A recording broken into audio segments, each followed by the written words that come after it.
Chapter 436. Tang Zheng and Wu left Dianan overnight, not because they were afraid of Long Shenyuan, but because there was no point in staying in Dianan anymore. As for the mess in the hotel with Long Shenyuan's power, there naturally wouldn't be any trouble. In ordinary balance, the streets were the same as before, and the pedestrians were the same as usual. However, when Tang Zheng and Wu walked out of the station, they discovered something strange. Originally, the train station was a place where crooks and honest people mixed together. There were many swindlers, but when Tang Zheng looked around, he didn't see any traces of swindlers or pickpockets. There were only the hurried figures of passengers. Tang Zheng nodded his head in relief. This meant that under the governance of Lin Hu, Fire Phoenix and the others, the security in ordinary balance was much better. However, he didn't know that the government had spent a lot of effort on the security of ordinary balance. Now, ordinary balance was a forbidden area for swindlers and pickpockets. As long as they dared to come to ordinary balance, they would definitely be beaten up.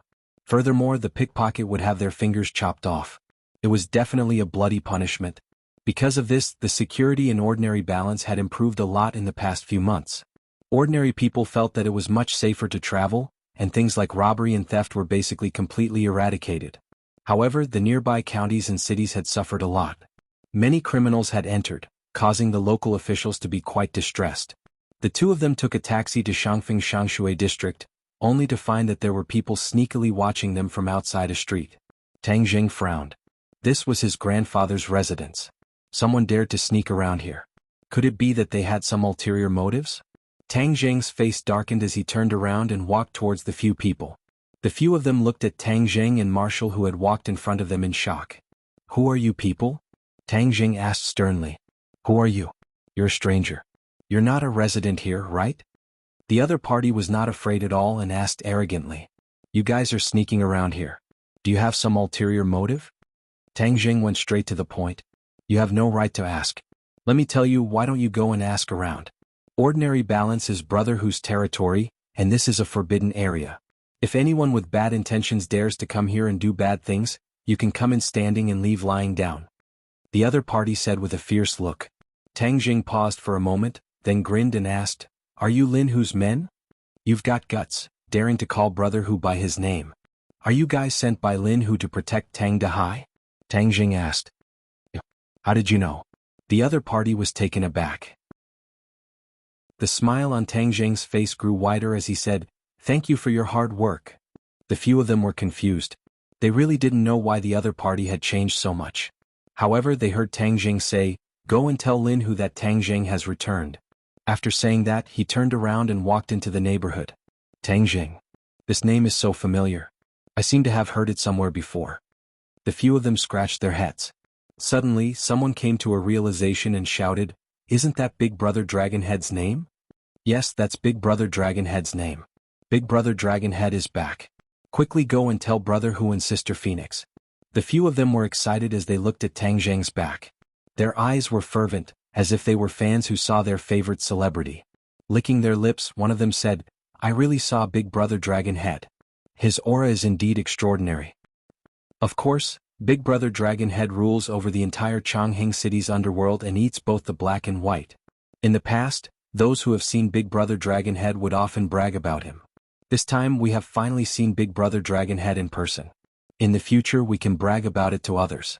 Those little brats will definitely be jealous to death. Yes, I never thought that we would have such an honor. This mission is really profitable. Tang Zheng and Marshall had already walked far away, but they could clearly hear their conversation. Marshall curled her lips and ridiculed, "I never thought that you would have such high prestige in ordinary balance. Now that you've come to my territory, don't have any bad ideas.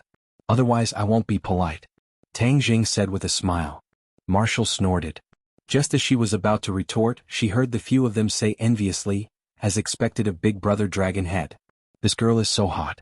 She's both tall and beautiful. She's 100 times more beautiful than those celebrities on TV. Of course. Otherwise, how could she be worthy of Big Brother Dragonhead?" Marshall's eyebrows shot up. She was about to turn around but was pulled back by Tang Zheng. "What are you doing?" "Nonsense. I'm going to kill them," Marshall said with killing intent. "They are my little brothers. I won't allow you to do that." "Humph, but they said such hooligan words," Marshall said angrily. Tang Zheng mischievously smiled and said, "The two of us have already had skin contact. It doesn't seem wrong to say that you are my woman. You're absolutely wrong. Marshall opened his eyes wide. The reason I saved you back then was because the sect master gave me such an order. I don't have a good impression of you at all. Tang Jing resentfully rubbed his nose and laughed involuntarily. Am I really that annoying? Marshall looked at him seriously and said righteously, You're really annoying. After saying that, he walked forward with large strides. Hey, wait a minute. Tang Jing hurriedly called out. Marshall did not even turn his head as he angrily walked forward. You're going in the wrong direction. My house is in this building. Tang Jing kindly reminded him. Marshall staggered and almost fell down. He suddenly turned around and said snappily, Why didn't you say so earlier? I clearly told you to wait, but you didn't listen. Tang Jing explained. Marshall blushed and glared at him. Lead the way. With Tang Jing in front and Marshall at the back, he went upstairs and opened the door. The house was empty and his grandfather was not home. Everything was as before, clean and tidy. A soft singing voice came from a room. Although the voice was deliberately suppressed, how could it escape the ears of these two experts? Marshall asked in surprise, You're still hiding a beauty in a golden house? There's a woman in the house? Tang Jing had a bitter face. Where was the woman? This singing voice could not be more familiar. It was the voice of the ginseng Ling. She never thought that she would still like to sing. She must have been educated by Tang Jing before, so she could only secretly sing in a low voice to avoid being discovered by others. Seeing Tang Jing's strange expression, Marshall became interested. As if he had discovered a new continent, he rushed towards the direction of the singing voice and said, I want to see what kind of woman she is. When she barged into Tang Jing's bedroom, she found that it was empty and the singing stopped abruptly. Tang Jing hurriedly chased after him. Just at this time he heard the voice again. Master, you're finally back. You came back to see Linger. Linger missed you so much. On the balcony the ginseng shook its leaves.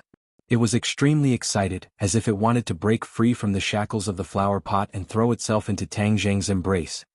Master, Linger misses you, Linger misses you. Ling-er was like a repeater saying it over and over again. The leaves shook even more happily. Hearing this clear and sweet voice, Marshall was sure that she was not hallucinating. She looked around and her expression became strange. In the end, following the voice, she finally locked onto the ginseng. Marshall was 100% sure that the voice was coming from the ginseng. She pointed at Ling-er in a daze and asked, Your family's grass can talk? Ling-er is not grass, Ling-er is ginseng. Ling-er unhappily corrected. Ginseng, it has become a spirit. Marshall opened her mouth wide in shock. Tang Jing shrugged. Since she already knew his identity and had seen so many demonic beasts, it was not a big deal to see a ginseng that had become a spirit. Thus he nodded his head. Was Xiaobai, who was on Tang Jing's shoulder, jumped onto the balcony and sniffed Linger's body. Linger was so scared that she cried out pitifully, Master, Linger is very obedient. Tell it not to eat me. Xiaobai, be good. Tang Jing hurriedly stopped him. Ling-er was very afraid of Xiaobai, and it was the same last time. Xiaobai pouted and strolled back to the bedroom. It rubbed against Tang Jing's feet and then lazily jumped onto the bed. Marshall rubbed her forehead. Fortunately, her nerves were thick enough. She took a deep breath and asked, What else in your family has become a spirit? Tell me together. Don't be so scared. Tang Jing laughed. You will be scared too, this doesn't seem like your style. Anyone would be scared, but since your ginseng has become a spirit, its medicinal effects must be very good. Marshall asked, What are you doing? Don't tell me you want to eat Ling-er? No, master, you can't let her eat Ling-er. Ling-er begged for mercy. Tang Jing laughed and comforted, Ling-er, don't worry, no one can eat you. Thank you, master, Ling-er is very obedient. Master, when Ling-er blossoms, she can transform into a human's body. At that time no one will eat Ling-er. Ling-er said with anticipation. Bloom? When will you bloom? I don't think it will take long. Then I look forward to that day. Marshall blankly listened to the conversation between the two and said, She can transform into a human? Of course, as long as demons reach a certain level, they can transform into humans. This is an ability bestowed upon us by the heavens. Ling-er said proudly. Marshall smacked her lips. This seemed to be beyond her understanding. Tang Jing did not want to dwell on this topic and asked, Ling-er, where's grandfather? Grandpa went to work. Then you continue to stay at home, I'll go find Grandpa. Master, will you be back later? Ling-er asked timidly. Of course I'm back. Ling-er's voice immediately became cheerful. Master is great, Ling-er will wait for Master to come back. Linger has a lot to say to Master. The two of them left the house. Marshall looked at Tang Zheng with a strange expression and asked, "Why are you adopting so many demons? You don't have good intentions." Tang Zheng rolled his eyes and said, "You're a martial artist, you wouldn't understand even if I told you. If you don't say it, how do you know I don't understand?" Marshall said, unwilling to give up. Tang Zheng shrugged his shoulders, stopped a car and drove straight to the junkyard. Looking at the familiar city, Tang Zheng couldn't help but sigh. Although he had only left for a few months, it was as if he had left for a long time. Chapter 437. Tang Zheng saw the waste acquisition station from afar. The size of the acquisition station had doubled, and it was obvious that business had been very good these past few months. In fact, it was hard for the business of the acquisition station not to be good, because Tang Dehai was not doing it to earn money, but to help his old friends. The price was fair and many people were willing to sell the waste to him. In addition, with Lin Hu's protection, no one would dare to come and cause trouble. Tang Dehai had all the advantages he needed. Wu stretched his neck, took a look and frowned. This generation was dirty and messy, and there was a complicated smell in the air. Tang Zheng, on the other hand, was already used to it. Instead, he was familiar with it as he strode towards the acquisition station. Wu followed closely behind. In this place, it was impossible for such a handsome man and beautiful woman to come, so the two of them instantly attracted a large number of gazes. Many people pointed at them, guessing who the two of them were. Before they could reach the door, a few people came out from the corner and blocked their path. Tang Zheng smiled slightly, guessing that these people were definitely sent by Lin Hu to protect his grandfather, so he said gently, "I am Tang Zheng." At this time, an old man walked out of the acquisition station. When he saw Tang Zheng, he was obviously stunned, but then he was overjoyed. He turned his head and shouted into the acquisition station, "Old Tang, come out quickly, your grandson Little Zheng is back." Little Zheng coming quickly. When the lackeys saw this, they immediately realized who was standing in front of them. They all took a step back and looked at him fervently, "Big brother Dragon Head." Tang Zheng nodded his head in approval and walked into the acquisition station. The acquisition station's courtyard was very big, and it was filled with a small mountain of waste. Many people were busy sorting the waste. At this moment, a person walked out of the house. It was Tang Dehai. Tang Zheng quickened his steps and walked in front of his grandfather. He found that his complexion was even better than when he left, and his wrinkles had decreased by a lot. "Grandfather, I'm back." Tang Zheng held his grandfather's hand and said excitedly. Tang Dehai was also very excited, but he complained, "Why did I come back? Didn't I say on the phone that I was very good? I told you to go to school well." Tang Zheng smiled faintly. "I came out to do something, so I came back to see you on the way. It won't affect my studies." "Really? Really?" Tang Dehai heaved a sigh of relief, revealing an expression of relief. "Old Tang, your grandson brought his girlfriend back to see you, and you're still complaining. You really don't know what's good for you. Little Zheng, don't look at how he is acting like nothing has happened. He often talks about you in front of us. Our ears are already worn out." The other elders joked. Tang Dehai smiled embarrassedly and said, "Don't let these old guys talk nonsense." His gaze swept across and landed on Marshall, unable to hide the surprise between his brows. He thought to himself, why did it change? Wasn't Little Zheng's girlfriend that girl from the Fong family? Which family's girl was this tall and big girl? Could she really be Little Zheng's new girlfriend? That won't do. That girl from the Fong family was not bad. How could she do something that would let him down? He definitely had to persuade Little Zheng that he had to live up to his own conscience. Tang Dehai thought for a long time, but revealed a kind smile and asked, "Little Zheng, who is this girl?" "Ah, of course it's your granddaughter-in-law." Someone jeered. Marshall's cheeks were slightly red.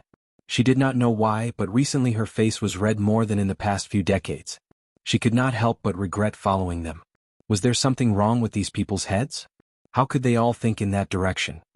"Just a friend, temporarily staying in ordinary balance for a few," Tang Zheng calmly said. Tang Dehai heaved a sigh of relief, but the others were greatly disappointed. They whispered that such a beautiful girl, if only Little Zheng could bring her into the family.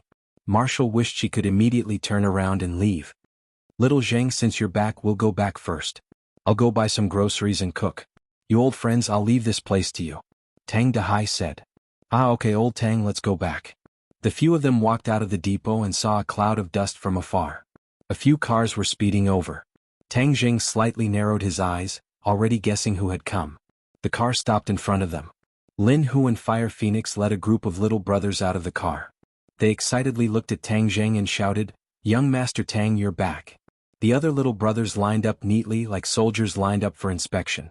They bowed towards Tang Zheng and shouted in unison, "Big Brother Dragon Head." Tang Zheng calmly nodded his head and said, "Why are you putting on such a big show?" Fire Phoenix rushed to say, "Young Master Tang, this is all because the brothers were too excited and wanted to see you too much." Tang Zheng did not blame them. He quietly observed Tang Dehai and found that his expression was normal. The old man seemed to have completely accepted Tang Zheng's identity. Tang Zheng let out a sigh of relief and said, "Let's get in the car first. There are so many people here, let's not stand here and block their way." Tang Zheng helped his grandfather get into a luxurious business car. Marshall also got in the car. Lin Hu and Fire Phoenix looked at each other, confused. They recognized Marshall. This woman was from the Marshall organization. How could she be with young Master Tang?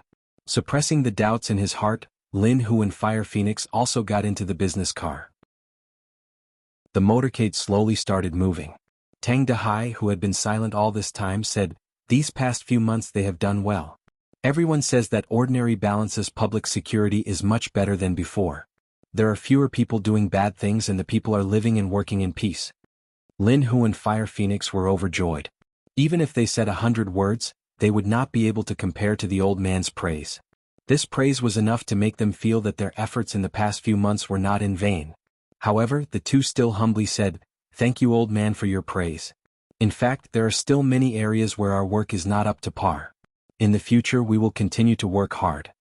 Tang Dehai said in a deep voice, "In the past, I did not approve of little Zheng hanging out with you. But after seeing your actions, it shows that you are not bad people in your bones. You have also done many good things. So in the future, I will not interfere with your matters." Tang Zheng was extremely gratified as he gave Lin Hu and Fire Phoenix a look of praise. The two felt comfortable as if they had suddenly drank a cup of ice water during the dog days of June, feeling refreshed from the top of their head to the bottom of their feet. "Young Master Tang, we have already prepared a welcome banquet for you. Director Mu has also rushed over directly from the company," Lin Hu said. Tang Zheng looked at his grandfather. The old man nodded his head and said, "Since you have prepared it, then don't waste it. Let's go together." Lin Hu smiled as if relieved of a heavy burden. He gave a thumbs up and said, "The old man's words are very true. We must not waste it." Ordinary Balance Landmark Building. The motorcade quietly stopped at the entrance. This landmark building had a 5-star hotel and a very luxurious restaurant. The banquet was booked here. Dozens of people clustered around these few people. This formation was obviously too luxurious. Moreover, those with discerning eyes could tell that the dozens of underlings were most likely people of the underworld. They all started to guess who exactly these few people in the middle were. Only these people's clothes were too different. The young man and woman's temperament was not ordinary. Especially the woman. Many people had never seen such a tall woman. Her pair of long legs were simply too eye-catching. Of course, the old man was also very eye-catching. His clothes were very simple. It was clear that they were old clothes from many years ago. He was protected like a national treasure. It was really strange. This strange team took the elevator directly to the restaurant. The restaurant was magnificent, but there was not a single diner.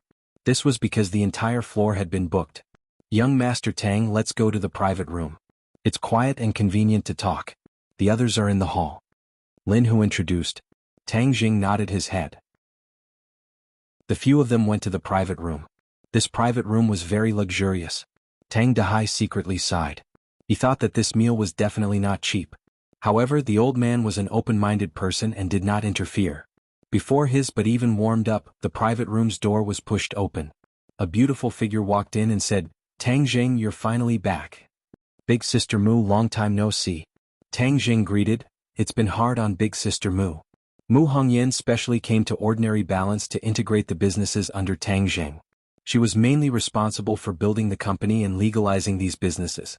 This kind of overall planning could only be done by a strong woman like Mu Hongyan in the business world. Lin Hu and Fire Phoenix were both lacking. "Young Master Tang, Boss Mu has indeed worked hard. Otherwise, Fire Phoenix and I would definitely be at a loss." Lin Hu took the opportunity to praise. "Without your help, I would also be at a loss." Mu Hongyan said truthfully. "Eat first. We won't talk about work today." Tang Jing waved his hand and set the tone. "Ah, good, let's eat. Tonight's theme is to welcome young Master Tang. Eat and drink well. The table was full of delicacies. Because Tang Dehai had taken the life-continuing pill, his body was much better than before. His appetite was also good. He ate many things that he had never eaten before.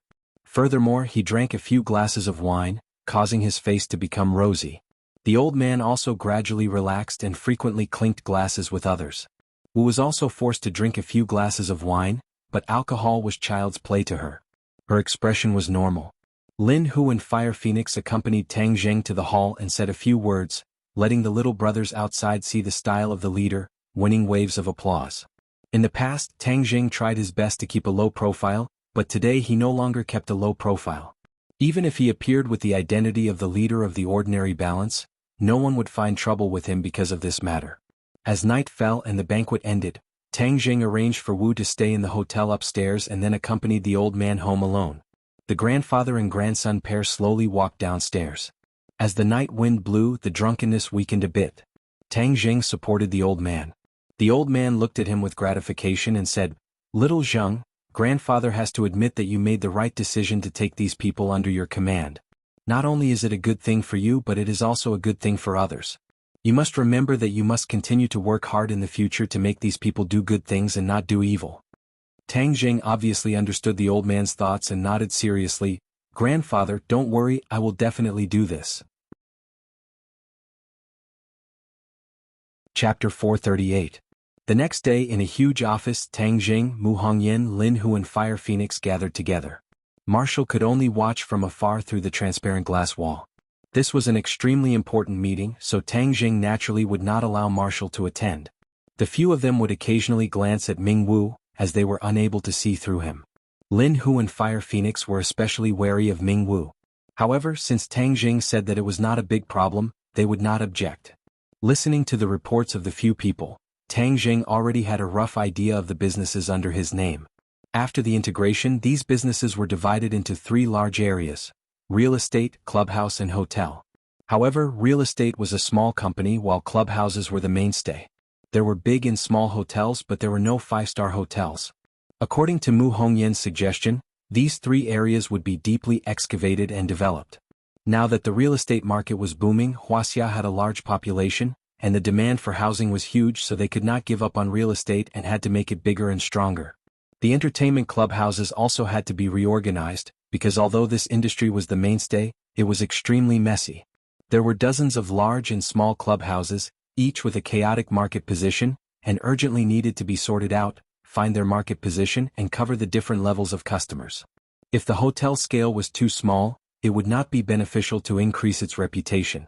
It could be combined with the small-scale hotels to form a chain hotel, which would be beneficial to the brand's marketing. In addition, Mu Hongyan also suggested building a 5-star hotel. The country's economy was developed, and the people's needs were more diverse. To many people, they did not lack money, and this group of people's money was the easiest to earn, so building a 5-star hotel was imperative. Looking at so many suggestions and plans, Tang Zheng sighed.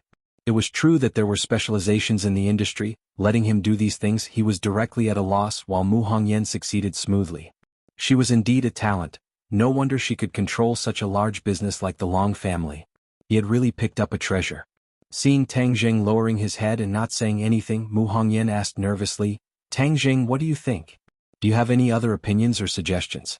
Bring it up and I'll amend it right away." Tang Zheng smiled. Just as he was about to say that he had no objections, he suddenly thought of a place, Ordinary Balance's courtyard. When he went to the Ordinary Balance courtyard, he had a very deep impression of it. Even with his current insight, the Ordinary Balance courtyard was extraordinarily extraordinary. It was no wonder that so many celebrities and officials of the Ordinary Balance courtyard flocked to it. This Ordinary Balance courtyard was the property of the Song family in Ordinary Balance, and it was doing very well. Tang Zheng's relationship with the Song family was not good. Since the Song family opened such an Ordinary Balance courtyard in his territory, Tang Zheng naturally could not watch him make a lot of money. "Do you know about the Ordinary Balance villa?" Tang Zheng asked. Lin Hu and Fire Phoenix nodded. "Of course we know. This courtyard is not in the city, but its standards are very high. Many rich people go there to spend money, and it is said that it has everything. It is even better than the heaven on earth in the capital." "How come I have never heard of it?" Mu Hongyan said with surprise. Chief Mu has not been in ordinary balance for long, and you are also obsessed with work. It is normal that you do not know. Fire Phoenix comforted her. Mu Hongyan said with shame, "This is my dereliction of duty. I did not do my job well." Tang Zheng waved his hand indicating that Mu Hongyan did not need to blame herself and said, "I went to the ordinary balance courtyard once, and the level of consumption there is more than one level higher than our club. Since we want to improve the quality of our club, then we must move towards the goal of defeating the ordinary balance courtyard." Lin Hu and Fire Phoenix were quite excited when they heard this and said, "Young Master Tang, what you mean is that we must get rid of the ordinary balance courtyard?" Tang Jing nodded. "We must use normal business competition to defeat our opponents, and make the Song family scram from ordinary balance." Good, make the Song family scram. Lin Hu and Fire Phoenix no longer feared the large families, and they were more willing to believe that Tang Zheng could create miracles. Others were afraid of the large families but they were not. Mu Hongyan's eyebrows relaxed and said, "Oh, since you have made your decision, then we will follow this method. This is the ordinary balance and not the Song family's sphere of influence. They are far beyond their reach, and even if we defeat them, they will not be able to make any big waves." Haha, Big Sister Mu is really domineering. Tang Jing gave a thumbs up. What he needed right now was this kind of talent that could look down on the world. So what if they were large families? As long as they worked hard, they would still be able to defeat them and trample them beneath their feet. As for real estate and hotels, I don't know anything about them. You can discuss this matter, I believe in you. Tang Jing waved his hand, and directly became a shopkeeper who did not do anything. Tang Jing, expanding the scale is indeed a top priority, but the most important point is that we do not have the money. Mu Hongyan hesitated for a moment before saying, "No money?" Tang Jing was shocked. He looked at Lin Hu and Fire Phoenix, and the two lowered their heads in shame and said, "Young Master Tang, it's all our fault." You can't blame them. Although this stall looks very big, there are many places where money is needed, so naturally the profits are not much. The other key point is that this plan requires a large amount of money, and it is not something that this stall can support. Mu Hongyan explained. Now that the security in ordinary balance city had improved, and Tang Zheng's income compared to when Huang Si was in charge of ordinary balance city was lacking the income from drugs. This was the biggest source of income, so there was a shortage of funds. Tang Zheng pondered for a moment and thought of this point. This was his rule, so he could not blame Lin Hu and Fire Phoenix. Of course he did not regret his decision. Since he lacked money, then he would think of a way to get it. You guys do your best and summarize how much money we are lacking. I will think of a way to solve this shortfall. Tang Jing waved his hand and said boldly. Several people's eyes lit up and they praised, "I knew young Master Tang would have a way." Mu Hongyan looked at him curiously, not knowing where he would get the money. This was not a shortfall of a few million, but an astronomical figure for ordinary people. However, since the boss was so confident, the employees were naturally happy. After discussing a few more things, Lin Hu and Fire Phoenix walked out, leaving only Mu Hongyan in the office. Seeing that she wanted to say something but hesitated, Tang Jing asked curiously, "Sister Mu, if there's anything you want to say, we don't have to be so estranged." Mu Hongyan took a deep breath and asked, "You killed Long Tingyu?" After all, Mu Hongyan came from the Long family, so such important news could not be hidden from her ears. Tang Jing's expression instantly became serious. "Yes." Mu Hongyan's heart thumped and she asked hesitantly, "Are you doing this for me and Nana?" Tang Jing was stunned. When he made his move, he was in a hurry and did not think so much. Perhaps it was because of the mother and daughter. Tang Jing squeezed out a smile and said, "Don't think too much about it. This kind of person who doesn't even let his own niece off is not worthy of living in this world." Even though he said that, Mu Hongyan was even more certain that Tang Jing did this for her and Nana, and her heart couldn't help but feel waves of warmth. Ever since her husband passed away, no one had ever cared so much about them.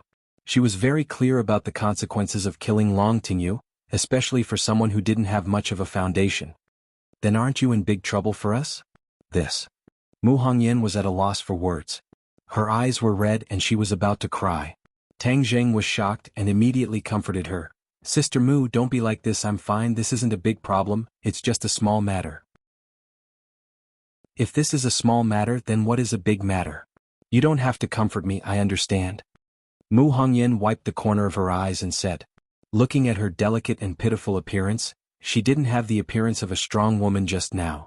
It made people's hearts beat faster, and a tear fell from the corner of her eye. Seeing that, Tang Jing reached out his finger and gently caressed her cheek, wiping away the tear. Mu Hongyan's entire body trembled. This kind of intimate action made her extremely shy. It was not good to retreat, nor was it good to enter. For a moment she was stunned on the spot.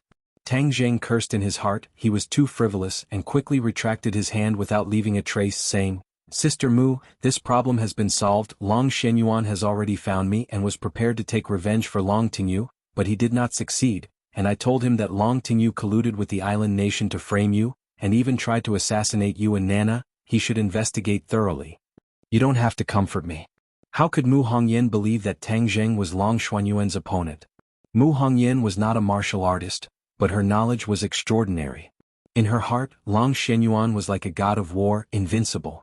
Tang Jing was so young, how could he be his opponent? Although he said it so easily, he must have suffered a great loss at Long Xuanyuan's hands. The more he downplayed it, the more uncomfortable Mu Hongyan felt.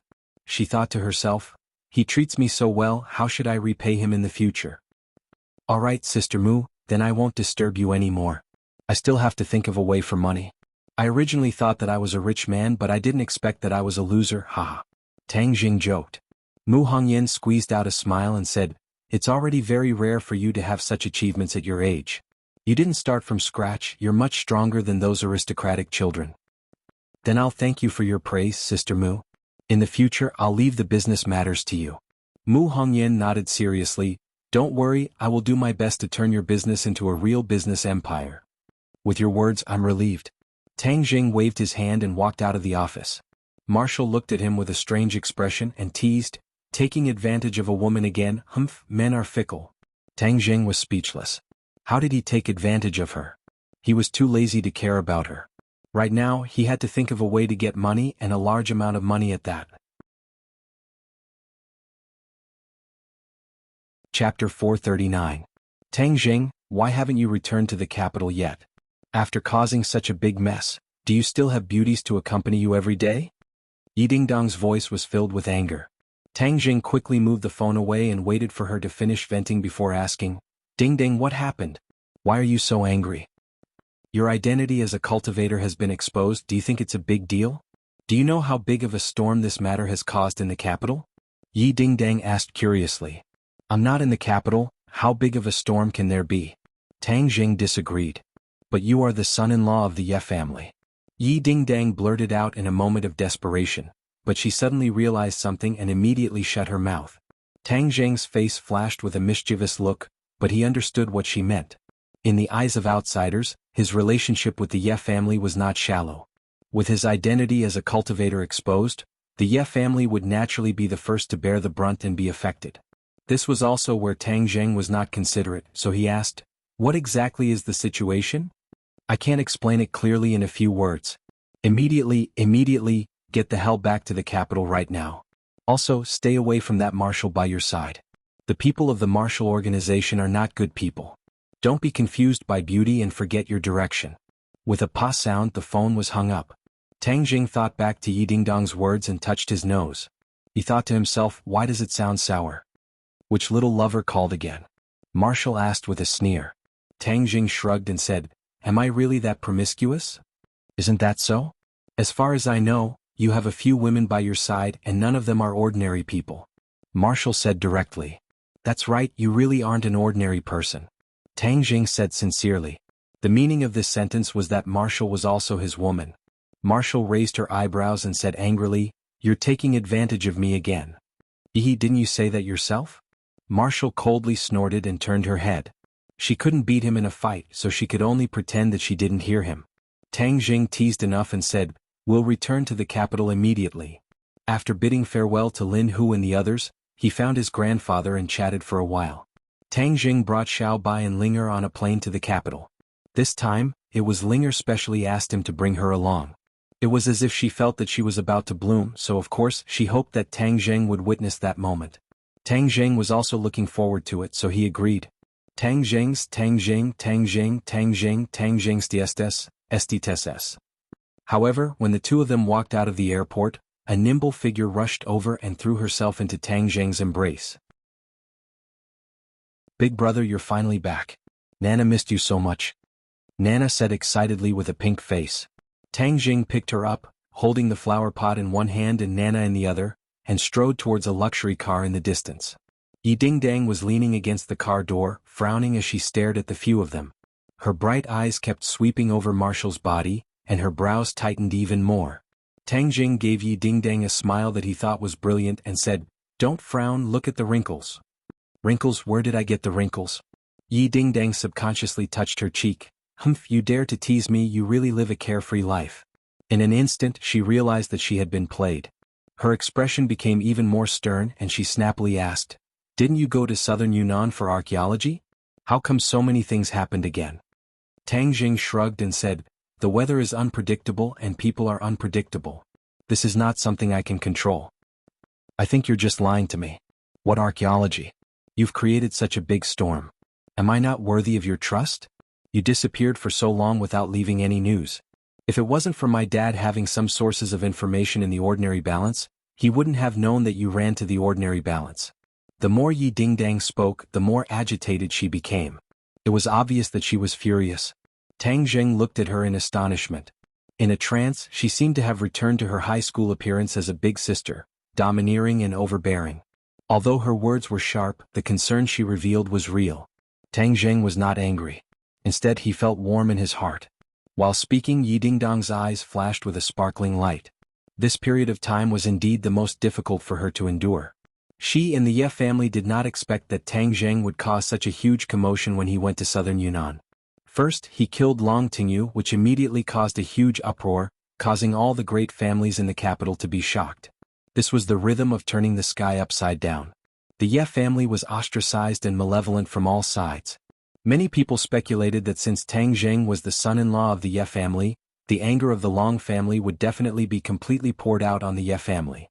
However, the Ye family was not affected. Long Xianyuan seemed to have swallowed his anger, which made others feel that it was inconceivable. Just when everyone was surprised, another bomb exploded. Tang Jing was actually a cultivator, which was even more shocking than him killing Long Tingyu.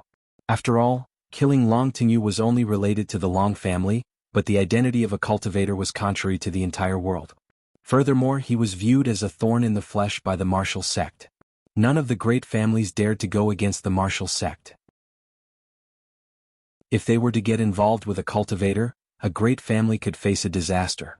Many people immediately began to gloat, hoping that the Ye family would be dragged down and destroyed. The undercurrents in the capital were surging. Many of the forces that were originally biased towards the Ye family had changed sides. The Ye family was besieged on all sides, and the situation was not optimistic. There was also an intense debate within the Ye family, which was divided into two sides. One side supported Tang Jing and believed that at this critical moment, Tang Jing should be behind him, providing him with a strong backing. After all, Tang Jing had done the Ye family a great favor. The representative of this side was Yi Dingdang's family of three.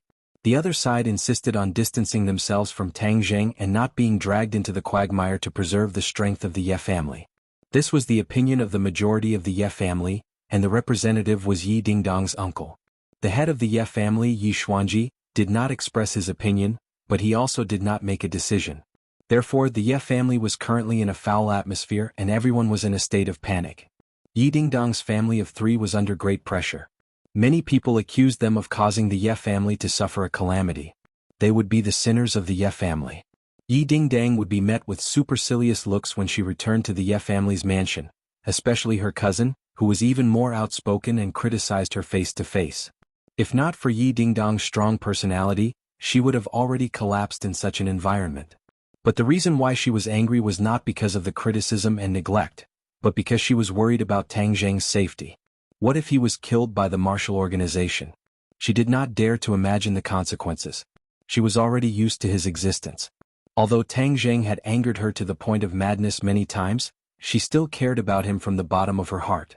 Now that she saw him safe and sound, all the emotions in her heart surged out. Of course, the other thing that made her flip out was that she was actually together with Marshall. Could it be that he had gone crazy? Did he not remember how fierce this woman was? Back then, Marshall almost killed the two of them. "Brother, Sister Dingdang has been very worried about you during this period of time. She has been talking about you and even called your name when she was sleeping at night." Nana pursed her lips and said seriously, "Nana, Yi Dingdong's anger instantly disappeared like a deflated balloon when she heard these words.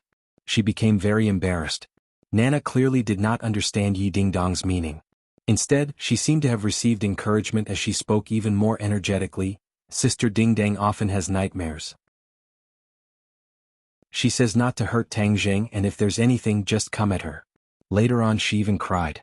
Nana, don't say any more. Yi Dingdang finally could not hold back and loudly stopped her.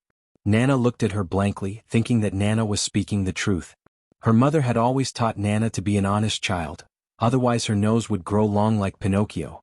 Tang Jing's emotions fluctuated as he gently put down Nana, then put down the flower pot and looked at Yi Dingdang seriously. Yi Dingdang had never been looked at like this by him before. She could not help but feel flustered as she asked, "What are you doing?" Tang Jing did not say anything. He opened his arms and suddenly hugged Yi Dingdang tightly in his embrace. Yi Dingdang was instantly stunned. There was only one feeling in her heart. His embrace was so warm and his chest was so broad. She suddenly had the urge to cry. Why did she pay so much? Wasn't it all for such an embrace? With such a hug, everything she had done was worth it. She could not help but stretch out her hands and wrap them around Tang Jing's waist. For the first time in her life, she quietly enjoyed this warmth. Nana stared with her big round eyes as she curiously watched this scene. The passers-by also cast sidelong glances. The combination of a handsome man and a beautiful woman was especially eye-catching no matter where they went. Marshall remained calm and expressionless as if this scene had nothing to do with her. Is shameful. Mother said I can't watch a boy and a girl hugging together. Nana suddenly covered her eyes and shyly said. Tang Jing laughed out loud. What's wrong with that? It's not like it's something shameful. Get in the car. I'll deal with you when we get back. Yi Dingdang glared at him. Her tone was like a wife talking to her husband, causing one's imagination to run wild. Tang Jing chuckled and carried Nana into the car. Marshall did not say a word and also wanted to get in the car. Suddenly Yi Dingdang frowned and shouted, Stop! You're not allowed to get in the car. Marshall stopped and looked at Yi Dingdang with a cold face. Yi Dingdang was not afraid at all.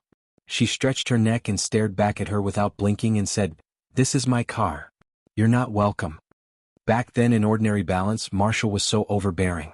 She directly killed her way into the Ye family, captured Yi Dingdang's parents, and even chased after Yi Dingdang and Tang Jing. If not for their good luck, the two of them would have already died at her hands. How could this grudge be resolved so easily? Tang Jing instantly guessed Yi Dingdang's thoughts. Moreover, Yi Dingdang was in such a hurry to call him back. There must be a lot of secret talks to follow, so it was not convenient for him to let Marshall stay by his side. Thus he said to Marshall, Find a place to stay. If there's anything, contact me. Marshall looked at him in astonishment. After confirming that he was not joking, she coldly snorted and left without saying a word. Right now she was begging to stay by Tang Jing's side. Of course she did not dare to disobey Tang Jing's wishes. Moreover, she did not have the ability to force Tang Jing. She could only silently endure. Yi Dingdang looked at Marshall's back in disbelief and said, Why is she so obedient? Tang Jing shrugged and said, She is my captive. So what if she doesn't listen? Captive? Yi Dingdang's eyes lit up as if she had discovered a new continent. It's a long story. Let's talk about it when we get back. Chapter 440. The Yi family mansion was still the same big courtyard that was quiet amidst the chaos. As soon as the carriage stopped, Yi Tianlei and Feng Xinyang quickly walked over to welcome them. Tang Jing. Yi Tianlei called out in a deep voice. Tang Jing nodded and greeted, Uncle Yi. Feng Xinyang sized up Tang Jing with her pair of beautiful eyes, as if there were flowers on his body. She clicked her tongue and praised, Little handsome brother, I really misjudged you. You really hid your strength well. Tang Jing said, Aunt Feng, I'm really sorry. I hid it from you. Feng Xinyang smiled without thinking. If it was me, I wouldn't tell anyone either. After all, this is a matter of life and death. It's just that.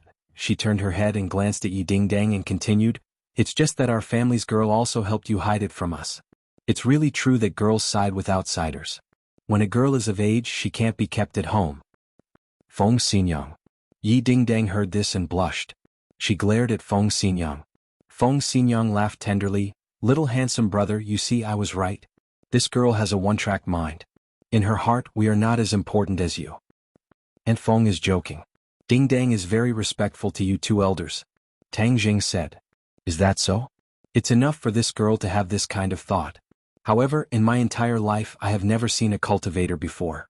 To think that such a famous cultivator would be by my side. This is truly an eye-opener. Let me take a closer look and see what is so different about him. Feng Xinyang said. You don't say. The aura on your body has changed a lot. I can't see through you anymore. Your current cultivation is equivalent to a warrior? This? Tang Jing hesitated for a moment and said truthfully, 5th grade innate stage. What? 5th grade innate realm? Feng Xinyang opened her eyes wide in astonishment. She had also just broken through the threshold of the 2nd grade innate stage not long ago, and Yi Tianlei was still lingering around the 1st grade innate stage. She never thought that in the blink of an eye Tang Zheng would leave them far behind. They clearly remembered that when they first met Tang Zheng, he was still a brat who had just entered the school. His speed was comparable to sitting on a rocket. Yi Tianlei looked ashamed. He shook his head and said, the younger generation will surpass us in time. Tang Zheng, you really surprised us. It's more than just a big surprise, this is simply a miracle. What's the 4 childs of the capital? I think they're not even fit to carry the shoes of this little handsome guy. Feng Xinyang's face was smiling like a flower, and she praised without restraint. Yi Dingdong's eyes lit up. In the past she had wanted to compete with Tang Zheng, but now she realized that the gap between the two of them was getting bigger and bigger. However, at this moment she was not depressed. On the contrary, she was happy. She was happy for Tang Zheng. This was the unparalleled hero in her heart. Yi Dingdang had worked very hard in her cultivation of the Jade Women's Heart Sutra. After Tian Chanzi's breakthrough, she had broken through to the 2nd stage of the post-celestial stage. She had also used the time when Tang Zheng had gone to South Yunnan to advance by leaps and bounds. It had to be known that one of the 4 childs of the capital, Chu Xiaofeng, was only at the 2nd stage of the post-celestial stage, but Yi Dingdang had already surpassed him. Furthermore, she had advanced by leaps and bounds in such a short period of time. This news had already spread throughout the capital's circle. Everyone knew that the Ye family had produced such a genius in martial arts. Yi Xuanji placed more and more importance on this granddaughter of his, and a lot of resources were given to her. This made the eldest daughter of the Ye family, Yi Meiyu, even more dissatisfied. Yi Meiyu and Yi Dingdang had already engaged in a war of words several times, and their relationship was very stiff. Yi Dingdang looked at Tang Zheng in a daze and said, now that there is a new 4 childs of the capital, isn't Tang Zheng the leader of the 4 childs? It's fine if you don't want the title of a silk pants. You still need to practice and do things steadily. Yi Tianlei warned, hurry up and go in. The others are waiting anxiously. So what if they wait for a while? Feng Xinyang curled his lips, disapproving. All of them have the attitude of a punitive expedition, as if someone owes them something. Yi Tianlei shook his head and said, Tang Zheng, later on if there is anything, we will definitely take care of it for you. Tang Zheng felt warmth in his heart and said, Uncle Yi, my identity is very troublesome, right? Yi Tianlei squeezed out a smile and said, no matter how big the trouble is, we can still work together to solve it. Feng Xinyang said hurriedly, little handsome brother, others are afraid of your identity, afraid of getting into trouble, but I, Feng Xinyang, am not afraid, I just dare to do what others do not dare to do. Moreover, so what if you're a cultivator? You are my, Feng Xinyang's, future son-in-law. Whoever wants to deal with you must first pass through me, Feng Xinyang. Feng Xinyang was valiant and heroic. Such powerful words made Tang Zheng feel incomparably moved. In fact, he was very clear about the trouble that could arise if his identity was exposed. Feng Xinyang and Yi Tianlei were also very clear about it, but the two still stood behind him without any complaints. This kind of support and trust was hard to describe. In the car, Tang Zheng had already heard Yi Dingdang talk about the problems that the Ye family might encounter this time. At this moment, the Ye family's mansion was gathered with the core members of the Ye family. The Ye family had a large business, with Yi Xuanji's bloodline as the leader, but there were also other people with the surname Yi, although they were not as powerful as Yi Xuanji, but they had the right to speak in the Ye family's affairs. This time, the Ye family held a family meeting in order to explore the Ye family's attitude towards Tang Zheng, so that the Ye family could avoid risks and win benefits. Tang Zheng, my uncle Yi Tianming has returned to the capital. Those people all listened to him. This time he took the initiative to let the Ye family cut ties with you. You must pay attention later. Yi Dingdang put away her smile and reminded him in a low voice with a sullen face. Yi Tianming, that's Yi Ku and Yi Meiyu's father? Yes, some time ago he was abroad discussing business and just came back not long ago. It is said that his business abroad was not finished yet, so he rushed back without stopping. I don't think he has any good intentions. Yi Dingdang curled her lips and said unhappily. Dingdang, don't talk nonsense. Yi Tianlei's expression sank as he warned. Dingdang, we are not afraid. What tricks do they have up their sleeves? If soldiers come, we will block them. If water comes, we will use earth to block it. We are not afraid. Don't be like your father, acting like a block of wood. If they want to bully us, it won't be that easy. Yi Tianlei shook his head and did not speak. As they entered the mansion, Tang Jing clearly felt that the atmosphere was much more dignified, and he felt that there were many eyes peeping at him in the dark. His heart moved. This was probably the Ye family guarding against him. After all, he was getting more and more out of control, like a bomb that could explode at any time.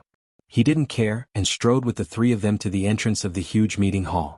The noise in the hall stopped abruptly and everyone's eyes were attracted. Tang Jing narrowed his eyes slightly and saw the situation in the hall clearly. Yi Xuanji was sitting in the middle, with a few old men sitting next to him, and another middle-aged man sitting next to him. This middle-aged man was somewhat similar to Yi Xuanji's. Tang Jing recognized at a glance that this must be Yi Xuanji's eldest son, Yi Tianming. Yi Tianming had thick eyebrows and big eyes and was silent. He was completely different from the others who were chattering non-stop. His calmness was somewhat similar to Yi Xuanji's. Sure enough, a tiger father does not have a dog son. In addition, Tang Jing clearly felt that this person was already an innate martial artist, and his cultivation was higher than Yi Tianlei's. Moreover, the others looked at Yi Tianming with awe. Obviously, his prestige in the Ye family was quite high. There were a total of more than 10 people sitting in the hall. Yi Ku and Yi Meiyu were among them. The two of them whispered to each other. When Tang Zhang and the others appeared, their gazes were all attracted. Yi Meiyu did not hide the schadenfreude in her heart, while Yi Ke nodded towards Tang Zheng, while the others stared at Tang Zheng with scrutinizing and vigilant eyes. Yi Xuanji's turbid old eyes lit up as he stared at Tang Zheng. His heart was filled with mixed feelings, and at this moment he suddenly realized, no wonder the other party could possess such a heaven-defying item like the life-continuing pill at such a young age. It turned out that he was a mysterious cultivator. At this moment, Yi Xuanji was hesitant and had yet to make a decision, because this decision was related to the survival of the Ye family. It was too important. Take a seat. Yi Xuanji shouted, and a person hurriedly brought a chair and deliberately placed it in the middle of the hall. Tang Zheng, please. Tang Zheng's expression did not change. He walked straight over and sat in the middle of the hall under everyone's gaze, like an abyss, like a prison, as calm as Mount Tai, completely ignoring the strange gazes and the oppressive atmosphere from all directions. Yi Tianlei's family of 3 also took their seats. The hall was so quiet that one could hear a pin drop. Tang Zheng, are you a cultivator? Yi Xuanji asked directly. Although there was no suspense in this question, he still had to ask it himself.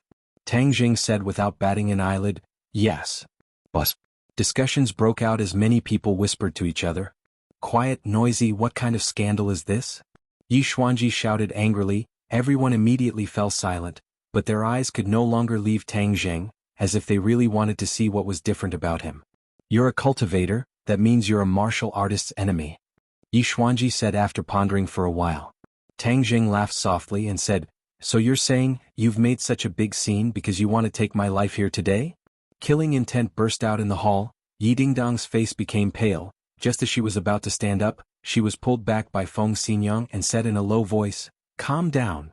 Yi Dingdang was extremely anxious and continued to watch. Killing a cultivator is not the responsibility of the Ye family, but the responsibility of the martial organization. Yi Xuanji said. In reality, normal families had never come into contact with Xiuzhi before, so they didn't have any deep hatred for them. I thought that all the martial artists in the world hated cultivators. Tang Jing said with a playful smile. I have no enmity with you, why would I hate you? But cultivators are after all a different species, they are not welcomed and many people in the capital want to kill you. Yi Xuanji said bluntly. As long as you have the ability, you can come and take my head. Tang Jing pointed at his own head, looked around and said without fear. Many people looked at his eyes and lowered their heads. Tang Jing's eyes were too sharp, showing off his ability, causing people's hearts to jump, not daring to look straight at him. Chapter 441. Tang Zheng's imposing manner made many people lower their heads. Yi Xuanji saw this and sighed in his heart. Too many people in the Ye family had lived a peaceful life for too long. Their spirit had been completely worn out. They did not even dare to look directly at Tang Zheng. Others are interested in your head, but it doesn't mean that the Ye family is also interested. Do you know that because of you, the Yi family has been condemned by the public? How much pressure is that? Yi Tianming finally opened his mouth. Of course, he would not allow everyone to be intimidated by Tang Zheng's aura. Tang Zheng raised his eyebrows and looked at Yi Tianming. Their eyes met, and Yi Tianming's imposing manner was not weak either. Oh, so you're saying that today you want to denounce me? Tang Zheng grinned and asked. If you think so, it's okay. Yi Tianming said. Yi Xuanji heard this and frowned slightly, but he did not stop him. Then I'd like to see how you're going to denounce me. Tang Zheng was interested and stared at him with a faint smile. Yi Tianming was about to speak, but Yi Tianlei interrupted and said, Brother, Tang Zheng did not do anything wrong to the Ye family. Moreover, he did not cause any direct losses to the Ye family. How can we denounce him? Yi Tianming stared at Yi Tianlei. Yi Tianming's feelings toward his younger brother were complicated. When he was young, Yi Tianlei was better than Yi Tianming in all aspects. He was even likely to replace him as the head of the family. Later, Yi Tianlei was injured and his qualifications decreased sharply. Because of various conflicts, he was even expelled from the Ye family. The pressure on Yi Tianming was finally lifted. Yi Tianlei grew up quickly and was almost the heir of the family. However, things did not go according to his wishes. Yi Tianlei came back and his skills improved by leaps and bounds. He even broke through the innate realm and was very likely to reach the guru realm in the future. Initially, Yi Tianming did not take it seriously. He was still dealing with business overseas. However, after hearing the report from his son and daughter, he realized that he had been too careless. This younger brother of hers was still so unexpected, especially when he found a son-in-law from who knows where and actually made a name for himself in the capital. First, he killed the Chu clan Xiantian expert, then he caused a ruckus at old Master Yan's birthday banquet and escaped unscathed. Then, there was the Martial Arts Society Assembly, and he was also inextricably linked to the martial arts sect in the Li Palace. These great achievements were too much for the eyes to take in, dazzling. However, all of this was not over yet. In the end, it was revealed that he was a cultivator. This bombshell really made everyone in the know dizzy. Seeing Tang Zheng's current performance, Yi Tianming's heart grew heavier. Obviously, after witnessing it with his own eyes, Tang Zheng was more extraordinary and difficult to deal with than he had expected. Yi Tianming had long regarded the position of the family head as his own. Now that Tang Zheng had jumped out, it was very likely that he would lose the position of the family head. Of course, he had to deal with it with 100% of his energy. This time, there was no doubt that this was a once-in-a-lifetime opportunity. He had to use this opportunity to attack Yi Tianlei's momentum and drive him out of the competition for the position of the family head. You are too presumptuous to say that you did not cause any losses to the Ye family. Don't you see that many people have already stopped cooperating with us? Many people are secretly coveting the Ye family, hoping that the Ye family will collapse so that they can get a share of the profits. Yi Tianming said. Yes, Tianming is right. Our business has been greatly affected. This is a real loss of money. Someone immediately agreed. Among them, several elders kept nodding. Obviously they agreed with Yi Tianming. Yi Tianlei was not to be outdone and retorted, I said that this is not a bad thing. On the contrary, it is a good thing. It can let us see who are fence-sitters. In the future we will stop cooperating with these people. The Ye family does not need fence-sitters. We only need strong supporters and followers. Twisting words and forcing logic. Yi Tianming said disdainfully. Yi Meiyu rolled her eyes and said, Isn't Wu Zong specialized in dealing with cultivators? Such a cultivator is associated with our Ye family. Wu Zong will not let him go, let alone our Ye family. When the time comes, everyone will go to the Hall of Hell to gather. I think some people will regret it too late. These words expressed the thoughts of many people. In fact, the Ye family was not worried about the threat of the other families. They were mainly worried about the three great mysterious organizations. After all these years, the Ye family and the other great families were old rivals. They had fought countless times and were still alive. That meant that they had the ability to protect themselves. However, against the three great mysterious organizations, not to mention the Ye family, even the Yen family, the leader of the few great families, did not have much power to resist. This was also the question that Yi Xuanji was most concerned about. Therefore he did not say anything to stop them. Instead, he looked at Tang Zheng with burning eyes, as if he was also looking forward to his answer. Yi Tianlei was about to speak, but Tang Zheng beat him to it and said, Wu Zong is not omnipotent. In this world they can't kill whoever they want. Ever since the trip to the 100,000 Mountains, Tang Zheng's fear of Wu Zong had completely disappeared. Even the most powerful patriarch of Wu Zong was not a match for Hundred Faces' Star Lord. From this, it could be seen that in front of a strong enough cultivator, Wu Zong was not as big of a threat as one would imagine. The reason why Wu Zong was so powerful today was because the original cultivators of this world were too weak. It was difficult for them to fight against Wu Zong. When these words came out, everyone was dumbfounded. No one thought that Tang Zheng would say such a thing. After a short moment of silence, the hall burst into laughter. Haha, arrogant. This is the most shameless boasting I have ever heard in my life. Yes, I think he was scared silly by Wu Zong. He actually dared to speak such nonsense. Letting this kind of person stay in the Ye family is simply pushing the Ye family into the abyss of destruction. The Ye family must cut off all ties with him. We cannot become a sacrifice for his madness. Everyone spoke one after another, chattering endlessly. They were filled with righteous indignation as they reprimanded Tang Zheng. Even Yi Xuanji's face flashed with a hint of displeasure. Coincidentally, Yi Tianming saw Yi Xuanji's expression and was overjoyed in his heart. He thought that this Tang Zheng was too young and impetuous. He really dug his own grave. Tying the heavenly thunder together with him, did he feel that he was living too comfortably? Yi Tianlei also noticed his father's strange expression. He quickly coughed and said, Tang Zheng means that we cannot boost the morale of others and diminish our prestige. Tianlei, your explanation is too weak. Don't tell me that you are hell-bent on letting the Big Ye family accompany this madman to the grave? Faced with the criticism, Yi Tianlei's face turned red. Nonsense. You have no right to question Tianlei's loyalty to the Ye family. How could Feng Xinyang watch her husband be criticized? So she retorted without hesitation. You think that the martial organization is so afraid? I think you are the ones who are as cowardly as mice. Didn't Tang Zheng capture a martial organization captive? Yi Dingdang said indignantly. Martial organization captive? The others immediately grasped this key word. Many people were so scared that they almost fell off their chairs. It was as if their parents had died and their faces were ashen. This time, even Yi Xuanji could not help but grab onto the armrest of the chair. The veins on the back of his hand were exposed as he asked, What is going on? Dingdang proudly said, It is that despicable woman called Marshall. She is now Tang Zheng's captive. This made Yi Dingdang very happy. Marshall used to be insufferably arrogant, but now she has become Tang Zheng's captive. This made her feel a sense of honor. You are talking about the martial organization's sect leader's disciple Marshall? Yi Xuanji asked. Obviously, he knew more about the martial organization's internal information than the others.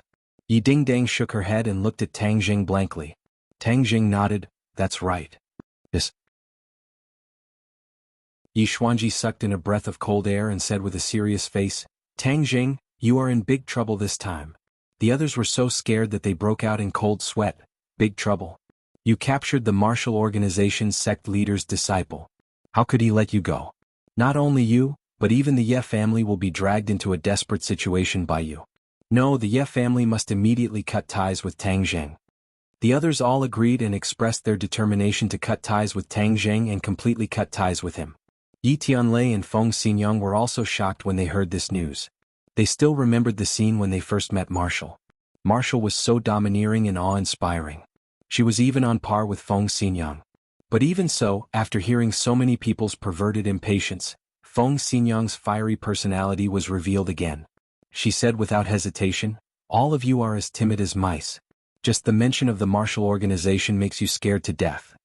I, Feng Xinyang, am not afraid. Back then, I even fought with this marshal and it was not that scary. Other than Yi Xuanji, the others did not know about this. Their faces changed. So the Ye family had already formed a grudge with the martial organization. What should they do? Feng Xinyang, don't talk nonsense. Yi Xuanji's face darkened and stopped her. Yi Tianming heaved a sigh of relief when he heard this. The situation was good. He decided to add fuel to the fire and said, This matter concerns the survival of the Ye family. We can't be careless. I think that we should indeed cut ties with Tang Zheng. This is the most responsible way for the Ye family. In addition, someone must take responsibility for this matter and give everyone an explanation. Once this was said, everyone agreed. Tang Zheng looked on coldly and sneered in his heart. This Yi Tianming was really not a good person. First, he let the others build momentum. Then he seemed to push the boat with the current and made a conclusion. In fact, he was advancing step by step and forced Yi Tianlei into a desperate situation. Yi Tianlei's face turned red and he said firmly, "No." Yi Tianming pressed on step by step and said, "Tianlei, do you really want to drag the Ye family into an irrecoverable situation? What are your intentions?" "Nonsense, what intentions can I have?" Yi Tianlei retorted angrily. Seeing that the atmosphere was at daggers drawn, many people subconsciously shut their mouths. This was a power struggle between two brothers. Chapter 442. As soon as he said this, the whole world fell silent. Everyone looked at Tang Jing strangely. No one expected him to say this.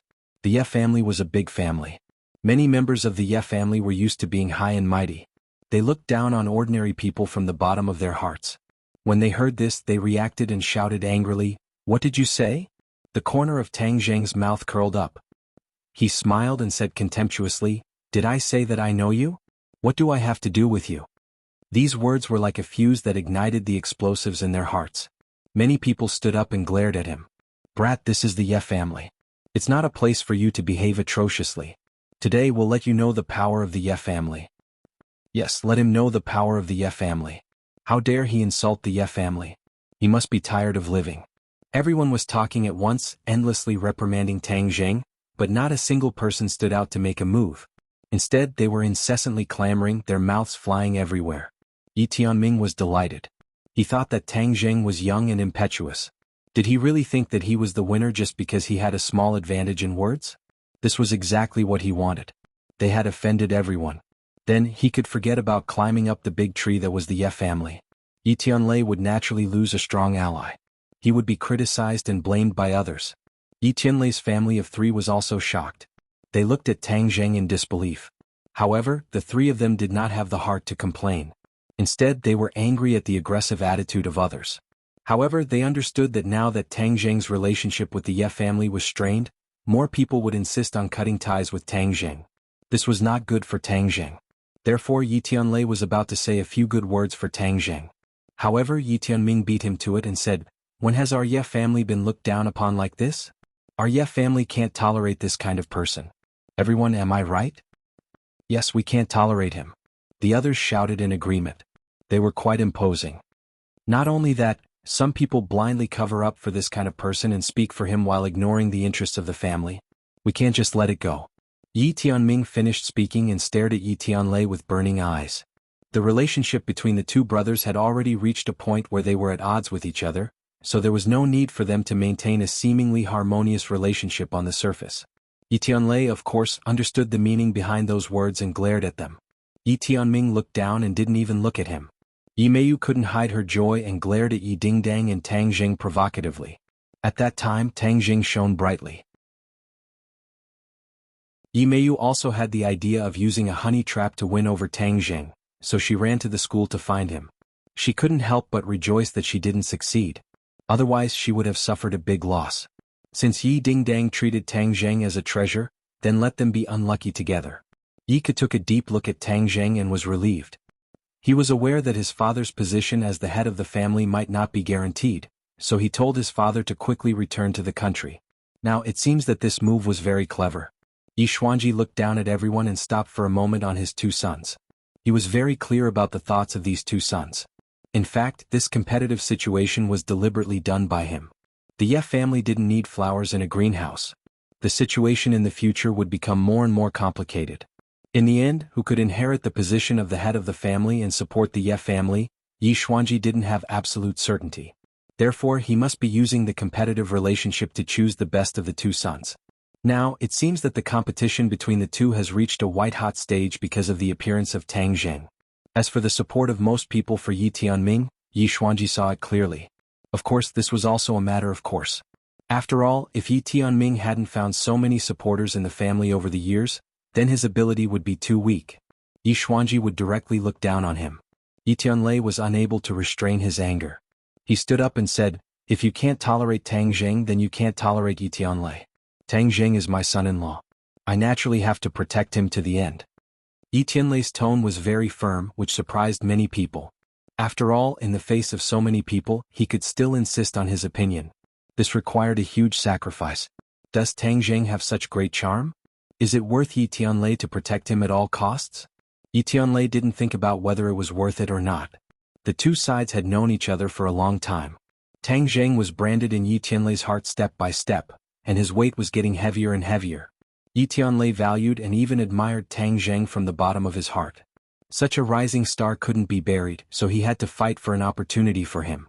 Feng Xinyang also stood up and stood beside Yi Tianlei. This couple was exceptionally united. They didn't hesitate to go against everyone else for Tang Zheng. The couple looked at each other. Feng Xinyang pursed her lips and smiled. How can you leave me out of this kind of thing? I want this handsome young man as my son-in-law. If others want to ruin my good fortune, they have to go through me. Feng Xinyang. Looking around, her eyes stayed on Yi Tianming for a long time. Yi Dingdang was moved. These were her parents. For her happiness, they didn't hesitate to go against the rest of the family. This required great courage and decisiveness. Tang Zheng was also very emotional. What did he do to deserve this family of three to protect him like this? At this moment, he had no reason to stand behind indifferently. Therefore, he also stood up without hesitation. He smiled at the two of them and said, Uncle Yi, Aunt Feng, thank you. We're family. There's no need to be so polite. Don't worry, we're here. Feng Xinyang patted Tang Zheng's shoulder and said heroically. Tang Zheng nodded and faced the others, saying, It seems that you didn't understand what I said earlier. I don't know most of you and have nothing to do with you. Therefore your attitude is worthless to me. Brat, you're talking nonsense. Someone shouted. Tang Zheng waved his hand and said, I haven't finished yet. Don't jump out so quickly. I only have relations with 3 people here. These 3 people.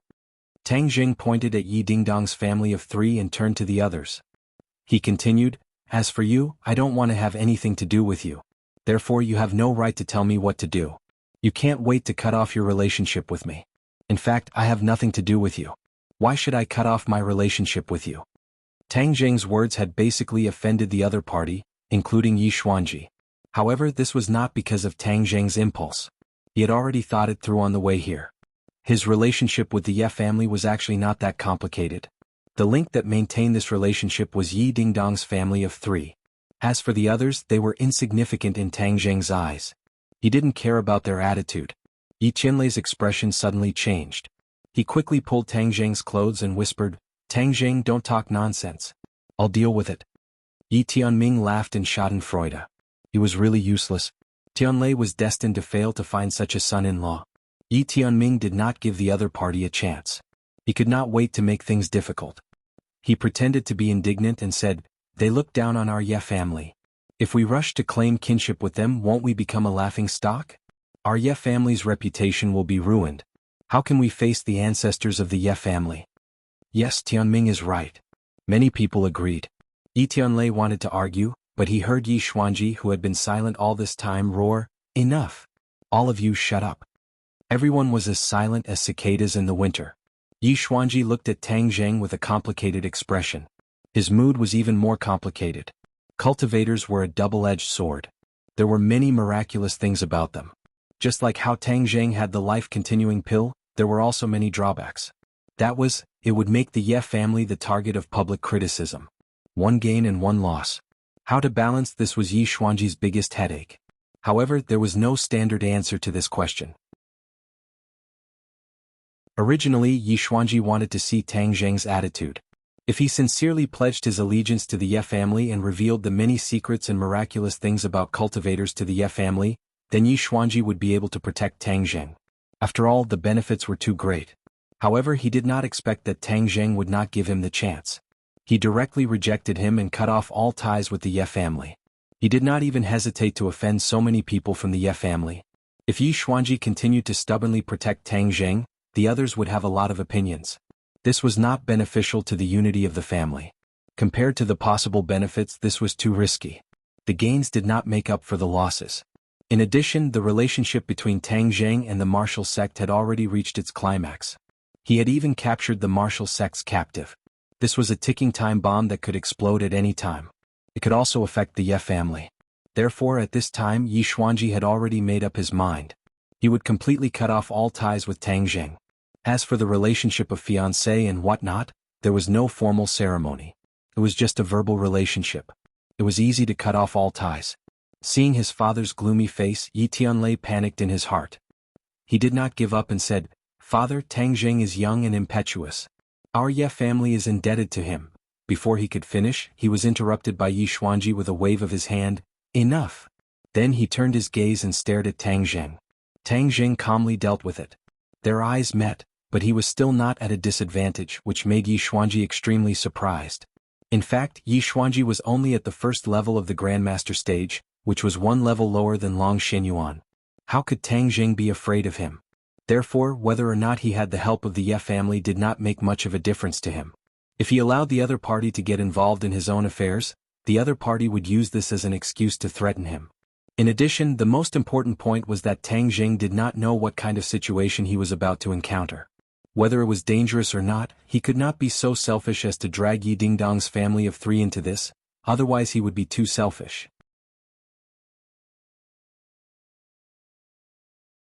Chapter 443. Tang Jing's good intentions could not be revealed to outsiders, so he resolutely told Yi Xuanji, "Tang Jing, from now on, you are not allowed to take even half a step into the Ye family." Tang Jing grinned and said, "I couldn't ask for more." He cupped his hands towards Yi Tianlei and the other two and said, "Uncle Yi, Auntie Feng, Ding Ding, I'll be leaving first." He turned around and walked out the door. Little White laid on his shoulder, not to be outdone, and bared its fangs at the others and barked twice. Yi Tianlei and Feng Xinyang looked at each other, not knowing what to do. "Wait a minute." Yi Dingdang rushed up and grabbed Tang Jing's hand. "Someone won't let you take even half a step into the Ye family, then I won't enter this house either, we'll leave together." Yi Dingdang did not have a sense of belonging to the Beijing Ye family, so seeing Tang Jing being chased out of the door and facing the impending danger alone, she was quite dissatisfied. She was a person who dared to do what she wanted. Others could ignore Tang Jing, but she couldn't. The warmth of his embrace at the airport still lingered in her heart, so she didn't hesitate to take this step. This step was very big for everyone, but Yi Dingdang did not care. If she had to choose between Tang Jing and the Beijing Ye family, she would choose Tang Jing without even thinking about it. Moreover, going through trials and tribulations together was something she had always dreamed of. Didn't the matchless hero and the heroine have to go through such trials and tribulations to make this relationship so precious? Therefore Yi Dingdang had a deep romantic gene in her bones. The others were shocked by Yi Dingdang's actions. In their eyes, this was simply crazy. She was actually willing to break ties with the Ye family for an outsider. This was treason. Yi Xuanji's face instantly darkened. His gaze became extremely sharp as he coldly stared at Yi Dingdang and asked, "Dingdang, do you know what you're saying?"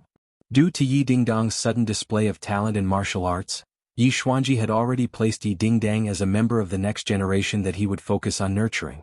Now that he saw her unhesitatingly wanting to follow Tang Jing, how could he not be angry? What Yi Xuanji cared about the most was the loyalty of others to him and to the Ye family. Why was Yi Tianlei able to return after being kicked out of the family for so many years? His loyalty to the Ye family was one of the most important criteria. Yi Dingdang raised her head and said, "Of course I know. Since I, Yi Dingdang, am Tang Jing's fiancé, of course I have to follow him." "Nonsense, what fiancé? That's just a joke, how can you take it seriously?" Yi Xuanji retorted. Yi Dingdang pouted and snorted, saying, "To others it may be a joke, but to me, Yi Dingdang, this is the golden rule. I am Tang Jing's fiancé, no one can change that." After saying that, she tightened her grip on Tang Jing's hand. Tang Jing felt that her palms were already sweating. To make such a decision and say such words, it was truly commendable for her. Looking at her beautiful face that was just inches away, Tang Jing felt warmth in his heart. He thought to himself, what did I do to make her so infatuated that she would pay such a huge price? His relationship with Yi Dingdang was not something that could be explained in one sentence. No one knew when the relationship between the two had undergone a qualitative change.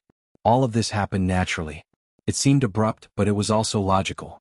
Being contradicted by Yi Dingdang like this, Yi Xuanji was so angry that smoke almost came out of his 7 orifices.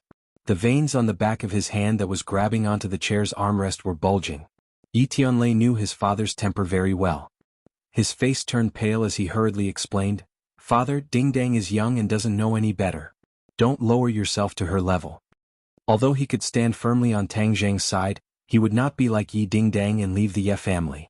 He had a strong sense of belonging to the Ye family. Otherwise, he would not be so obsessed with returning to the Ye family after so many years. Yi Xuanji unhappily said, "Tianlei, look at how you educate your daughter." You don't need to tell me how my dad educated me. Yi Dingdang retorted. She had never been in awe of Yi Xuanji's authority, and back then when she was in the ordinary balance she dared to go against him. Now, for the sake of Tang Jing, she did not have the slightest bit of hesitation or fear. The others were dumbstruck as they looked at Yi Dingdang. The majority of the people did not know much about Yi Dingdang. Seeing him directly contradict the head of the family, their mouths were about to be stuffed with a large egg. Ever since Yi Dingdang came to the capital, she had been completely defeated. In front of Yi Xuanji she was like a mouse that had seen a cat and was about to hide. Anyone with a discerning eye could tell that Yi Xuanji was more satisfied with Yi Dingdang than with Yi Meiyu. Yi Meiyu was just worried that she wouldn't have a chance to counter the other party, but now that she had bumped into the muzzle of the gun, how could she let it go? Thus, Yi Meiyu immediately reprimanded him righteously. Yi Dingdang, what are you saying? You are a member of the Ye family, how can you abandon the Ye family for an outsider? You are truly too disappointing. This kind of disloyal, unfilial and unfilial person is simply the shame of the Ye family. Tang Jing immediately frowned. These people were getting more and more out of hand. He immediately stood up and stood in front of Yi Dingdang to protect her, saying, Dingdang's matters are not for you to interfere, scram to the side. Yi Dingdang's eyes were brimming with joy. Such harsh words were definitely domineering, causing Yi Meiyu's fair face to immediately turn red with anger. How can the Ye family allow you to speak rudely? Yi Tianming suddenly shouted and jumped up from his chair, attacking Tang Zheng at lightning speed, slapping him hard on the cheek. If this slap hit, Tang Zheng's teeth would probably be knocked out. It would definitely be very embarrassing. The others did not expect Yi Tianming to suddenly attack, but it was too late for them to help. Yi Tianlei only had time to shout, stop, but Yi Tianming had already arrived in front of Tang Zheng. Tang Zheng did not move, he did not even let go of Yi Dingdang's hand, his eyes gradually turned cold, and the other party's palm quickly became bigger in his eyes. Boom! A flame erupted from Tang Zheng's shoulder and flew directly towards Yi Tianming, the blazing temperature instantly disappearing from the cold winter in the hall. Yi Tianming suddenly saw a flash of fire in front of him, and a heat wave rushed towards him. He quickly rolled back in the air trying to avoid the flame attack. However, he was too close to Tang Zheng. Although he avoided most of the flames, his eyebrows were burned by the flames. After a burning smell, his eyebrows disappeared. He landed awkwardly and immediately felt a burning pain in his eyebrows. He wiped it with his hand and it was bald. He was ashamed and angry, but he did not dare to rush forward again. Instead, he stared at the culprit in horror and said, "Monster?" The culprit Xiaobai grinned. It was extremely cute and harmless. However, after seeing the power of the flames it spat out, no one dared to think that it was harmless. This little guy was too scary. Tang Jing patted Xiaobai's head and praised, "Good job." Since Tang Jing's identity had been exposed, there was no need to hide Xiaobai's identity.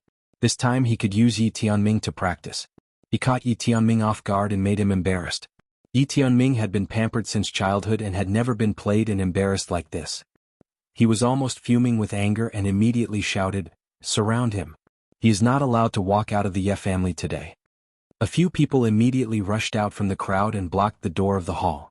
Yi Tianlei immediately shouted, "What are you doing?" "What are we doing?" "Humph, Tianlei, you invited the wolf into the house. You can't escape the blame this time." Yi Tianming spoke with conviction. He turned to look at Yi Xuanji and said, "Father, we can't let Tang Jing leave. He is a huge hidden danger. If we don't get rid of him today, he will destroy the Ye family in the future." "Big brother, don't be an alarmist. You are slandering me." Yi Tianlei retorted. "I'm slandering you? You can ask the others if what I said makes sense. If we don't get rid of him today, are we going to wait until he kills the Ye family in the future? Moreover, the Wu Zong will be very happy to get rid of him. The Yin family has the support of the Li Palace. If the Ye family gets the support of the Wu Zong, we will be able to suppress the other families and compete with the Yin family. This is a once-in-a-lifetime opportunity." Yi Tianming's eyes were filled with murderous intent. Tang Zheng's eyes were cold. This Yi Tianming was really not easy to deal with. He was insidious enough. He wanted to use him as a bargaining chip to claim credit for the Wu Zong, so as to exchange benefits for the Ye family. However, if Yi Tianming knew that the master of the Wu Zong did not hesitate to use Wu Zong's innocence to save Tang Jing, he would not be so confident. The atmosphere changed in an instant. Feng Xinyang did not hesitate to stand in front of Tang Jing and said, "If you want to touch my son-in-law, you have to ask me first." Yi Tianlei was in a dilemma. He looked around and was at a loss. He could only persuade earnestly, "Everyone, if you have something to say, don't hurt the harmony. Tang Jing is a guest from afar. Is this how our Ye family treats guests?" "Ah, guest? We don't admit it." Yi Tianming pressed on step by step. In the end, even Yi Ke stood up and stood on the same line as Yi Tianming. They were the father and son soldiers. There were many innate masters in this room, especially those few old men. They were the few remaining innate masters of the Ye family.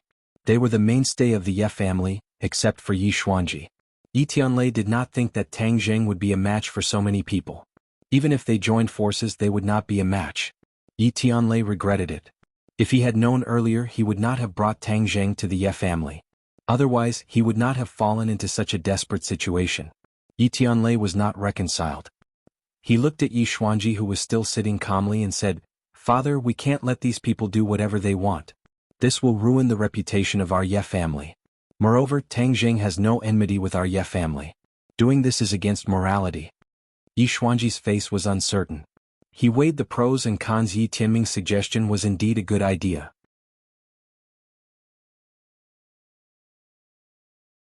Chapter 444. Tang Jing was very smart. Seeing that Yi Xuanji was silent, he laughed and said, "Ha, interesting. I know what you guys are thinking. You want to get rid of me, right? Then go ahead. Let's see if you have the ability to do so." Tang Jing walked past Yi Tianlei and stood up, looking around, the corner of his mouth slightly raised, full of disdain. Yi Xuanji remained silent. He had yet to make his final decision, but Yi Tianming could not wait any longer. He was prepared to make the first move to gain the upper hand. What's done cannot be undone, so he shouted and attacked Tang Jing once again. This time he was very alert and was especially vigilant against Xiao Bai. Xiao Bai grinned and was about to spit fire again. However, Tang Jing stopped him and said, "Xiao Bai, you don't have to do anything. Let me test him." Little White nodded, jumped down from his shoulder, and stood by the side to provide support. Tang Jing walked towards Yi Tianming as if he was taking a stroll in the park. Yi Tianming was overjoyed when he saw this. He was very afraid of Xiao Bai. Since Xiao Bai was not going to help him, he was very confident that he could deal with Tang Jing. A huge fist went straight for Tang Jing's head. Tang Jing did not hesitate and lightly pointed his finger. Poof! The air vibrated and a sharp sword energy rippled out. Yi Tianming's punch missed, and Tang Jing's finger was already pointing at his chest. That finger was like a sharp sword that could cut through his hair. Yi Tianming finally sensed the danger. When the finger pierced his chest, he quickly retreated with the tip of his foot. Poof! A stream of blood gushed out from his chest. He was injured. "Ah!" the others exclaimed. This was too unbelievable. Yi Tianming was the second strongest person in the Ye family. He was a 5th grade innate stage expert. How could he be injured in one move? This scene seemed unreal no matter how they looked at it. But it really happened. Swish, swish, swish. Almost instantly, everyone's eyes were focused on Tang Jing. Everyone suddenly realized why his aura was so strong. It turned out that he was hiding his strength. Yi Tianming covered his chest. Fortunately, he retreated in time. The wound was not deep. Otherwise, his heart might have been pierced by this finger. His face had turned pale. He stared at Tang Jing in disbelief and said, "How can you be so powerful?" Tang Jing smiled but did not speak. He could see the opponent's strength from this move. Therefore, he was not afraid of him and said, "Don't you want to fight? Then let's continue. You are dilly-dallying. Are you afraid?" As soon as he finished speaking, he took the initiative to launch an attack. Yi Tianming's body was covered by Tang Jing's finger shadows from top to bottom. Yi Tianming could only respond in a hurry. People with discerning eyes immediately saw the clues. Tang Jing's attack was very sharp. Yi Tianming was forced to receive the attack. Yi Tianlei and Feng Xinyang looked at each other. They already knew that Tang Jing's cultivation was equivalent to a 5th grade innate stage expert. But now that they saw it with their own eyes, they understood how powerful this realm was. They also knew that Yi Tianming was a 5th grade innate stage expert. However, when these two 5th grade innate stage experts were compared, the difference was obvious. The others were shocked. Yi Ku and Yi Meiyu's throats were a little dry. Yi Tianming had a very high position in their hearts, but he was forced into such a situation. Yi Xuanji's expression fluctuated as he was unable to express his shock. He was very clear on what level Tang Jing was at in the past. In just a few short months, he was actually able to suppress his precious son that he had raised for decades. The gap was too big. Could it be that cultivators were really so invincible? He no longer dared to waver and weigh the pros and cons. He shouted, "Stop." He stood up from the chair and struck out with his palm. The sound of wind and thunder was loud. He passed Yi Tianming and struck towards Tang Jing first. Bang! Tang Jing's finger touched the other party's palm. He couldn't help but take a few steps back. His blood and qi were surging. He took a few deep breaths and calmed down. After all, Yi Xuanji was a first-grade innate stage expert, and Tang Jing was a fifth-grade innate stage expert. Without a treasure, he was still not Yi Xuanji's opponent in a one-on-one fight. "Tang Jing, you can leave. I won't keep you here. We have nothing to do with each other in the future," Yi Xuanji said in a deep voice. He had already made a decision. Tang Jing had such a cultivation at such a young age. His future achievements were limitless. However, the dangers that cultivators faced were also immeasurable. Yi Xuanji didn't dare to tie the Ye family and Tang Jing together. He also didn't dare to really get rid of Tang Jing, so the only choice was to sever ties with him. Tang Jing guessed the other party's thoughts. He sneered and turned around to leave. Xiao Bai jumped on his shoulder again. "Tang Jing, I'll go with you," Yi Dingdang said without hesitation. "Dingdang, stop. He can go, but you are a member of the Ye family. You are not allowed to walk out of this door." Yi Xuanji stopped her.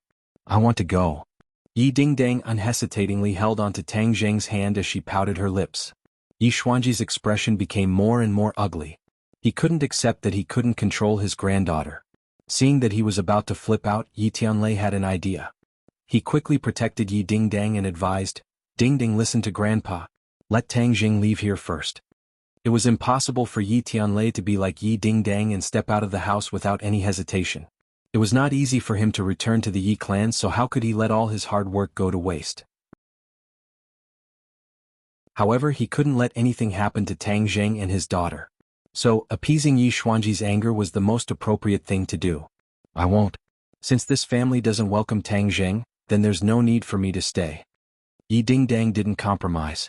Yi Tianlei revealed an awkward expression and said, "Dingdang, don't let your emotions affect your decisions. This matter needs to be discussed at length. Don't worry, your mother and I support you and Tang Jing being together. But you have to pay attention to the way you do it." Feng Xinyang looked deeply at her husband. Of course, she understood her husband's good intentions. Although she had a fiery personality, she wasn't a brainless person. Since Tang Jing could leave safely, then they shouldn't continue to fight. It wouldn't be good for anyone. "Dingdang, listen to your father. How can I just watch such a good son-in-law fly away?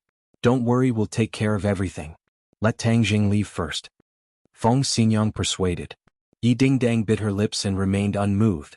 Tang Jing patted the back of Tang Jing's hand and said, "I'll go first. We'll talk about it later." He also understood the situation at the moment.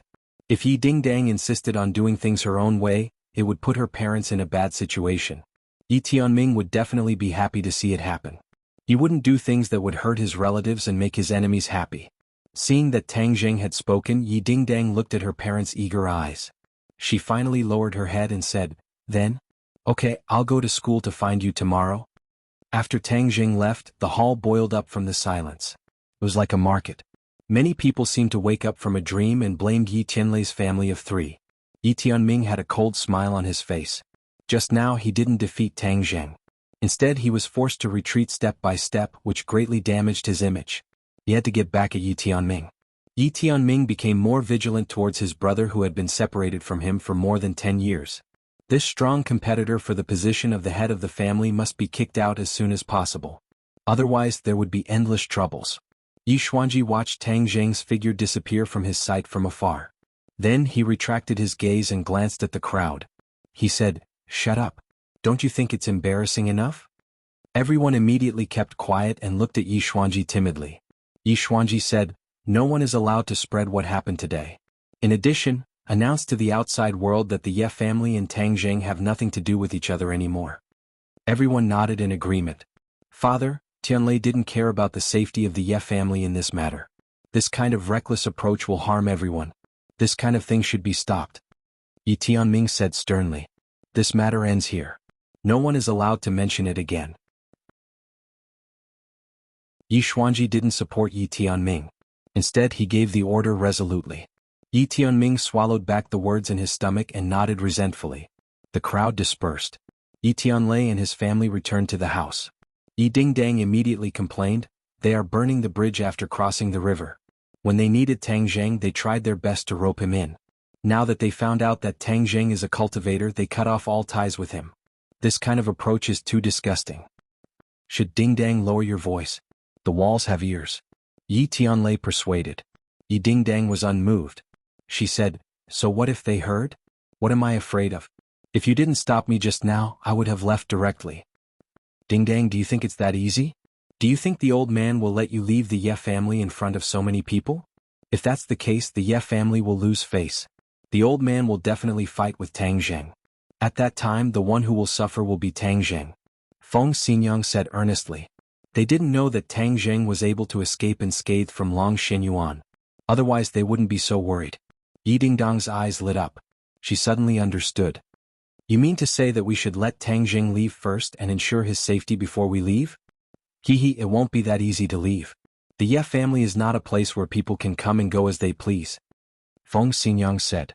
Yi Dingdang revealed a disappointed expression and muttered, "It's not like I wanted to come." Yi Tianlei said awkwardly, "Dingdang, I know that you have been wronged, but this is your home after all. You can't just throw a tantrum and leave like that. Your mother and I will fully support you and Tang Zheng, but you should also understand our difficulties." Yi Dingdang lowered her head and said, "All right, as for cutting Tang Zheng in two, that is someone else. I will not abide by such a decision." Yi Dingdang had finally taken a step forward in her relationship with Tang Zheng, so how could she give up halfway? Feng Xinyang smiled and patted her head, saying, "Silly girl, of course we know what you're thinking."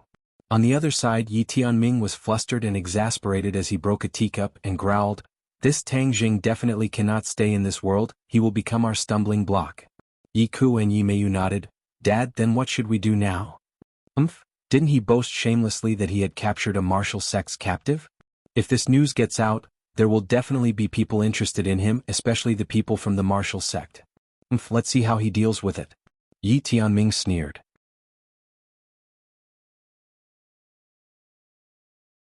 Chapter 445. After leaving the Ye family, Tang Zheng also took Nana with him. The little girl held onto Tang Zheng's hand and snickered as she chattered on and on. Just now she did not enter the hall, so she did not know what happened in the hall. She was just happy that she could be with Tang Zheng. Tang Zheng did not take the Ye family's attitude to heart. After all, the Ye family did not pose much of a threat to him. After eating dinner with Nana outside, the sky darkened. The winter in Beijing was bitterly cold. The little girl's face was red from the cold, but she still had a smile on her face. "Nana, your mother is not by your side. Do you miss her?" Tang Zheng asked. Nana nodded her head. "Yes, but now that Big Brother is with me, Nana is very happy." "Then where are we going to stay tonight?" "Wherever Big Brother goes, I will go," Nana said. "Okay, Big Brother will take you to see an older sister tonight." Tang Zheng's heart moved as he prepared to take Nana to see Lu Qingmei. After being separated for so long, he did not know how she was doing. "Okay, I guess it must be a beautiful older sister." Nana rolled her eyes and said mischievously, "How do you know it's a beautiful older sister?" Tang Zheng asked curiously. "Big Brother is so handsome, there must be a beautiful older sister by your side. This is what Mom said, birds of a feather flock together," Nana said seriously. Tang Zheng could not help but laugh. He pinched her pink cheeks and said, "Ha, Nana is the smartest." Nana pursed her lips and was not modest at all. "Everyone says so." Tang Zheng dialed Lu Qingmei's number. The other party's voice was a little noisy, but when she heard Tang Zheng's voice, she was obviously very happy. She said that she was playing outside and asked him to go directly to her. Tang Zheng stopped a taxi and went straight to their destination, which was a bar. Tang Zheng frowned and looked at Nana, saying, "Nana, why don't we wait outside?" This was not a place for children. Tang Zheng did not want to lead a child astray. Nana looked at the brightly lit bar and the men and women going in and out. She shook her head and said, "This is a bar. I heard that there are many beautiful sisters inside. Let's go in and take a look." "There's nothing to see here." Tang Zheng smiled bitterly. "That's not true. In the past when I was in Changheng City, there were many rich young masters who went to the bar to play. I heard them mention it before, but I haven't been there yet, so I want to take a look," Nan said in all seriousness.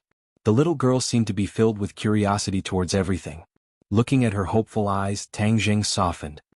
He said in his heart that with him protecting her, no one could hurt her. So he agreed, "Okay, I'll hold you. Don't move." Nana excitedly nodded, Nana is the most obedient. Tang Jing carried Nan Nan into the bar. The waiter glanced at them but did not stop them. It had not been long since the sky turned dark and the bar was not at its busiest yet.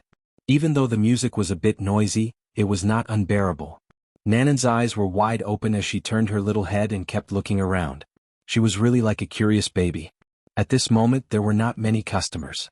Many seats were still empty. But there were also many customers. Many people shuttled back and forth, exchanging drinks. Tang Jing glanced around and saw several people sitting in a booth. Lu Qingmei was one of them. She carried Nana with Xiao Bai on her shoulder and walked towards the booth. The atmosphere in the booth was not bad. Several people were drinking with each other. Lu Qingmei calmly sat in the corner with a wine glass in front of her. "Qingmei," Tang Jing called out. Lu Qingmei suddenly raised her head.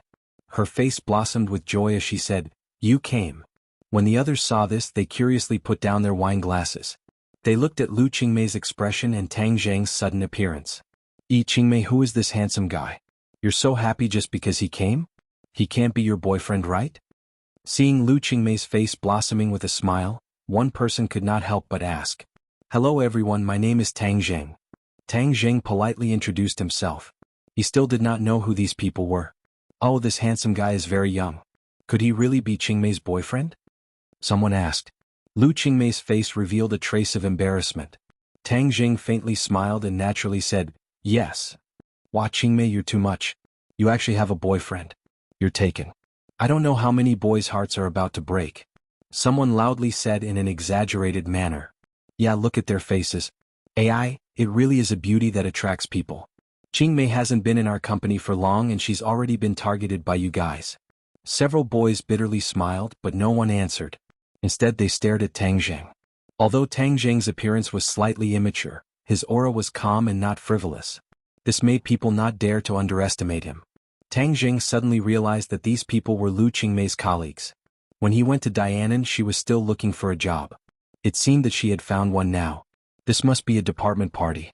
They were all young people, so they came to the bar. However, with Lu Qingmei's cold personality, the atmosphere of the bar may not be suitable for her. This could be seen from her sitting alone in the corner. Since Tang Jing generously admitted it, although Lu Qingmei was a little shy, she did not refute. She faintly smiled and said, "Then you guys have fun. I'll go first." "Wow, how can you be in a hurry to leave? Since you're here, sit down and have a few drinks. We're all young people. Let's make friends." A young man in a trench coat stood up and said.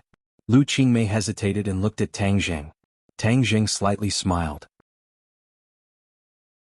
Since these people were her colleagues, they would be together day and night in the future. There was no need to make the relationship stiff. So he pushed the boat with the current and said, "Well, let's sit down and have a few drinks."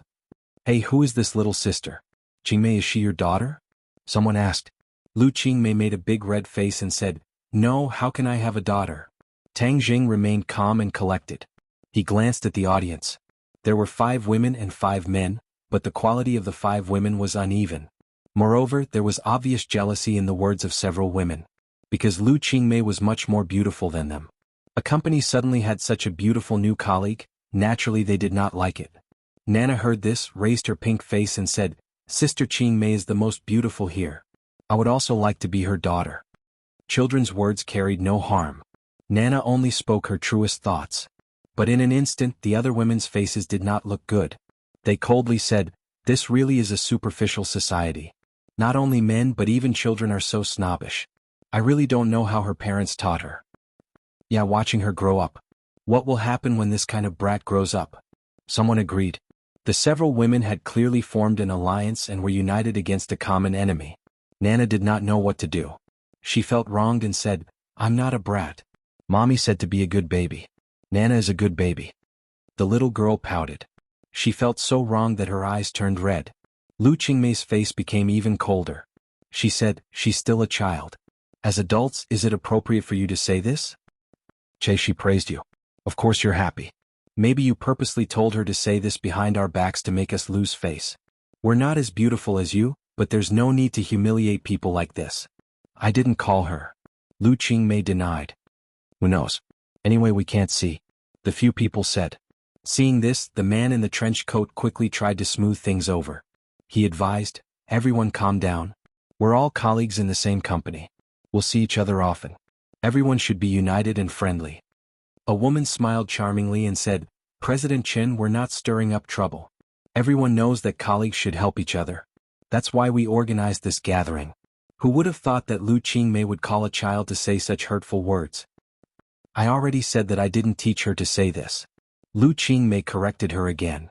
If you didn't teach her, then it must be your little boyfriend who taught her. The other party did not give up. Lu Qingmei's face was as cold as ice. Tang Jing grabbed her hand and signaled with his eyes that she did not need to be angry. He said, the child said a big truth and you're about to jump up like this. It seems that she really poked at your sore spot. What did you say? The several women immediately stood up. They were like tigresses that were about to flip out. Tang Jing faintly smiled. Did I say anything wrong? You guys really aren't as pretty as Qingmei. Can't people say that? Could it be that you guys think that she's easy to bully? That's where you're wrong. I hate it when people bully my girlfriend. The atmosphere suddenly became heavy. The several women were so angry that their faces turned red. They disdainfully said, Brat, who do you think you are? You dare to boast so shamelessly? I don't think I'm anyone, but you're even less so. Don't be so shameless.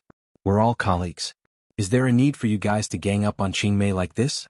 Our business is none of your business. Our President Chen didn't even say anything. Since when did a brat like you have the right to say such things? The several women were aggressive. The man in the trench coat, President Chen, looked deeply at Tang Zheng and advised, everyone don't say too much. We came out to play for fun. Why get angry? Come everyone, let's toast and forget about our enmity with a smile. Who does he think he is? He and I can forget about our enmity with a smile. He's not worthy. One of the tall women disdainfully said. Just now it was this tall woman who spoke. It was clear that she was the core of these women. In fact, she was not bad looking. She could be considered a common beauty. She used to be the flower of the office, but ever since Lu Qingmei entered the company, her edge had been completely suppressed. Her light became dimmer and dimmer. That was why she organized this gathering. She hoped that she could take advantage of the large number of people to humiliate Lu Qingmei and attack the other party.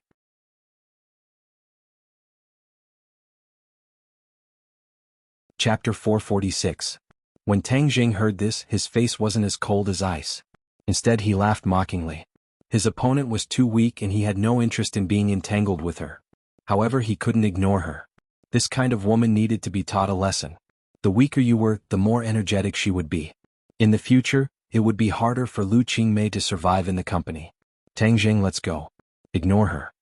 Lu Qingmei frowned and said unhappily, Hey, why are you in such a hurry to leave? If you can't win in an argument, are you still a man? The tall woman clamored as if she had taken stimulants. Tang Zheng patted the back of Lu Qingmei's hand, indicating for her to calm down. Wait a moment. If this matter isn't resolved, no one can be at ease. Lu Qingmei knew his strength and advised, there's no need to lower yourself to her level. The tall woman immediately jumped up when she heard this, thinking that the other party was looking down on her. She angrily said, Who do you think you are? Why don't you lower yourself to my level? Today I'll show you my power. Just as she finished speaking, a few burly fellows walked over and roared, Yao Yao, who made you angry? The tall woman beamed with joy when she heard this. She pointed at Tang Zheng and shrieked, Brother Meng, it's this brat. He actually looks down on me. Oh, there are still people who look down on my Yao Yao in my territory.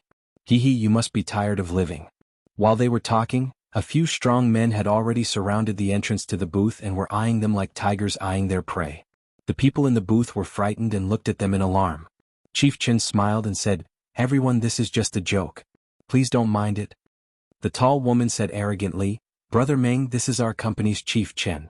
He's my boss. Brother Meng had a shaved head like a 100-watt light bulb.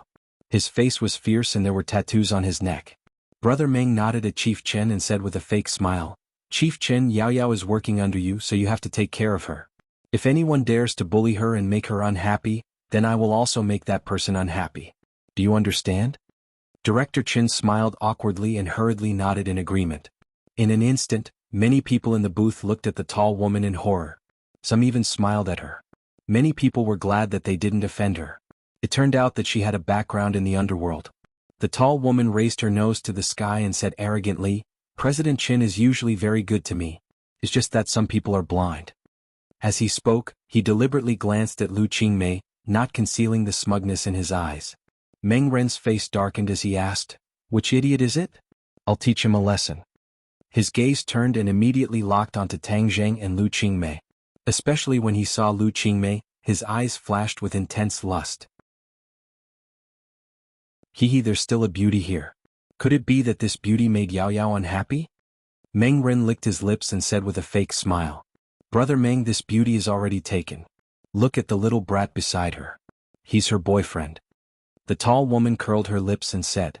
Brother Meng laughed strangely, "Beauty, this little brat's hair isn't even fully grown yet. What's so good about him? A mature man like Brother Meng is more interesting. Try it once and I guarantee that you'll have an endless aftertaste." Hearing these unbearable words, Lu Qingmei's cheeks flushed red. She said fiercely, "Please show some respect." Brother Meng shook his head and smiled mischievously, "I'm very respectful." Slap. Without any warning, Lu Qingmei raised her hand and slapped Brother Meng's face. The slap was incomparably loud and clear. It was like a clap of thunder in everyone's ears. Everyone was stunned and looked at Lu Qingmei in disbelief. No one had expected that she would make a move. Lu Qingmei was really too angry. If this could be tolerated, what else could be tolerated? *CK stinking woman. You dare hit me? I'm going to deal with you today. Brother Meng reacted. His face was burning with pain and his face was flushed red. He raised his hand and wanted to grab Lu Qingmei. However, another hand suddenly blocked in front of him. It was as if he had hit a hard rock and he staggered back. What was going on? Before he could react, he saw Tang Zheng standing in front of Lu Qingmei. He only saw Tang Zheng winking at Lu Qingmei and praising, "Good hit." Lu Qingmei embarrassedly said, "It's all because his words were too unpleasant. That's why I hit him in anger." At this moment, her shyness and her valiance formed a strong contrast, but it made people even more excited. A beauty with a personality was more likable than a beauty with a soft and delicate appearance. The eyes of the several men present lit up as they stared at Lu Qingmei. "This kind of person is asking for a beating," Tang Zheng lightly said. His words were so shocking that the others subconsciously wrinkled their brows. They thought that they were in big trouble this time. Brother Meng seemed to have awoken from a dream as he angrily roared, "*Seek brat, today I'll take care of you as well. Your girl is mine. Go." The several strong men were like tanks as they rushed towards Tang Zheng. These people were the people in charge of the bar. They had a few tricks up their sleeves. It was easy for them to deal with ordinary people. The other people's faces instantly turned pale. A few timid people hid in the corner. That Chief Chen also subconsciously shrank back. He did not dare to stand up and speak up. Lu Qingmei did not move at all. It was as if she did not see the other side rushing over. Nana continuously waved her arms and shouted, "Big brother, hit the bad guy, hit the bad guy." Tang Jing rubbed her little head and said, "Then Nana, close your eyes." Nana shook her head, "No way, I want to see Big brother hit the bad guy. Big brother is a hero." "Alright then, watch carefully." Tang Jing's movements were very slow. It was as if he really wanted her to see clearly. He gently punched out as if it was in slow motion. However, the opponent had no way to dodge. She felt a pain in her ear. Her body flew out of the booth and smashed into a table outside. Following the same pattern, the other people also flew out like cannonballs, causing screams to ring out in the bar hall. The few people who originally thought that Tang Zheng would be beaten to the point of lying on the ground begging for mercy revealed an expression of disbelief. What was going on? Why was the one who flew out the courage while Tang Zheng was safe and sound? Brother Meng was a person with good eyesight. His pupils suddenly shrank. He secretly cursed and quickly retreated. He shouted, "Brat, don't go. Brother Meng will deal with you later." But before he could take 2 steps, he found that his body could not move. He shouted as if he had seen a ghost, "What did you do to me? Let me go." This was because Tang Zheng had used the body-locking technique. For such a small character, it was impossible to arouse his interest in making a big fuss. The others saw that Brother Meng kept shouting but his body could not move. Each and every one of their expressions was very strange. It was as if they had seen a ghost. However, they did not dare to move. They only stared at Tang Zheng. "Nana, you see this big bad guy can't move. What do you think we should do?" Tang Zheng calmly asked. Nana pinched her small chin and thought for a moment. Then she said, "Beat him." "Ah, good. Beat him. Nana, come. You punch him." Tang Zheng said earnestly. "Can I really hit him?" The little girl was restless. "Of course. Nana is very powerful. If you don't believe me, you can try. Tang Jing grabbed Nana's small hand and punched Brother Meng's chest. Bang! It was as if Brother Meng was hit by a heavy hammer. He cried out miserably and flew out. He only stopped after hitting 7 or 8 tables. Nana looked at her small fist in disbelief. She cheered and said, "Wow, Nana is so powerful. Nana is so happy." Tang Jing revealed a kind smile and said, "Nana will be even more powerful in the future." This time, one of the main tasks of returning to the capital was to teach Nana the ways of cultivation. This was something that Mu Hongyan had asked him to do before. He had never carried it out. Now was the right time. Using this matter to let Nana have a direct impression of power. The little girl was clearly very excited about power. Her small eyes were shining. Being born in a large family like the Long family, she was influenced by what she saw and heard. Thus, teaching her the ways of cultivation was a natural thing. This punch was of course not the ability of her small fist. It was Tang Zheng's strength that sent the other party flying. But the others did not understand. They all opened their eyes wide and looked at Nana in shock.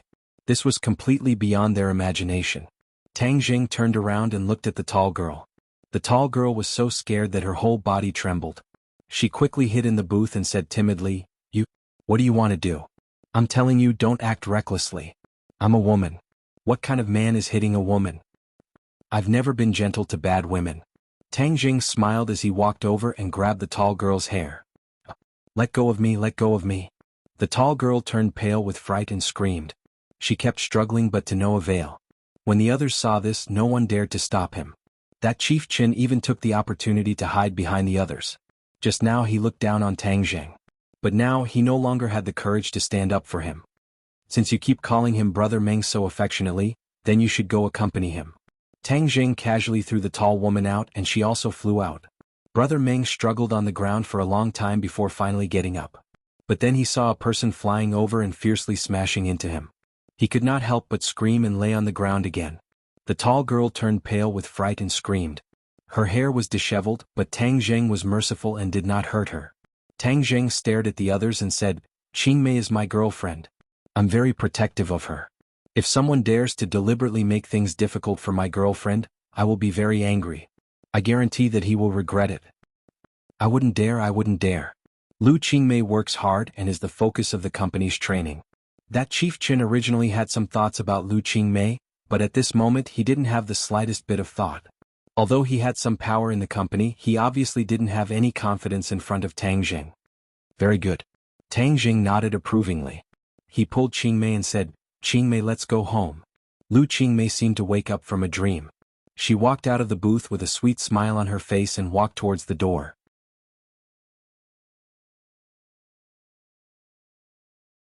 Chapter 447.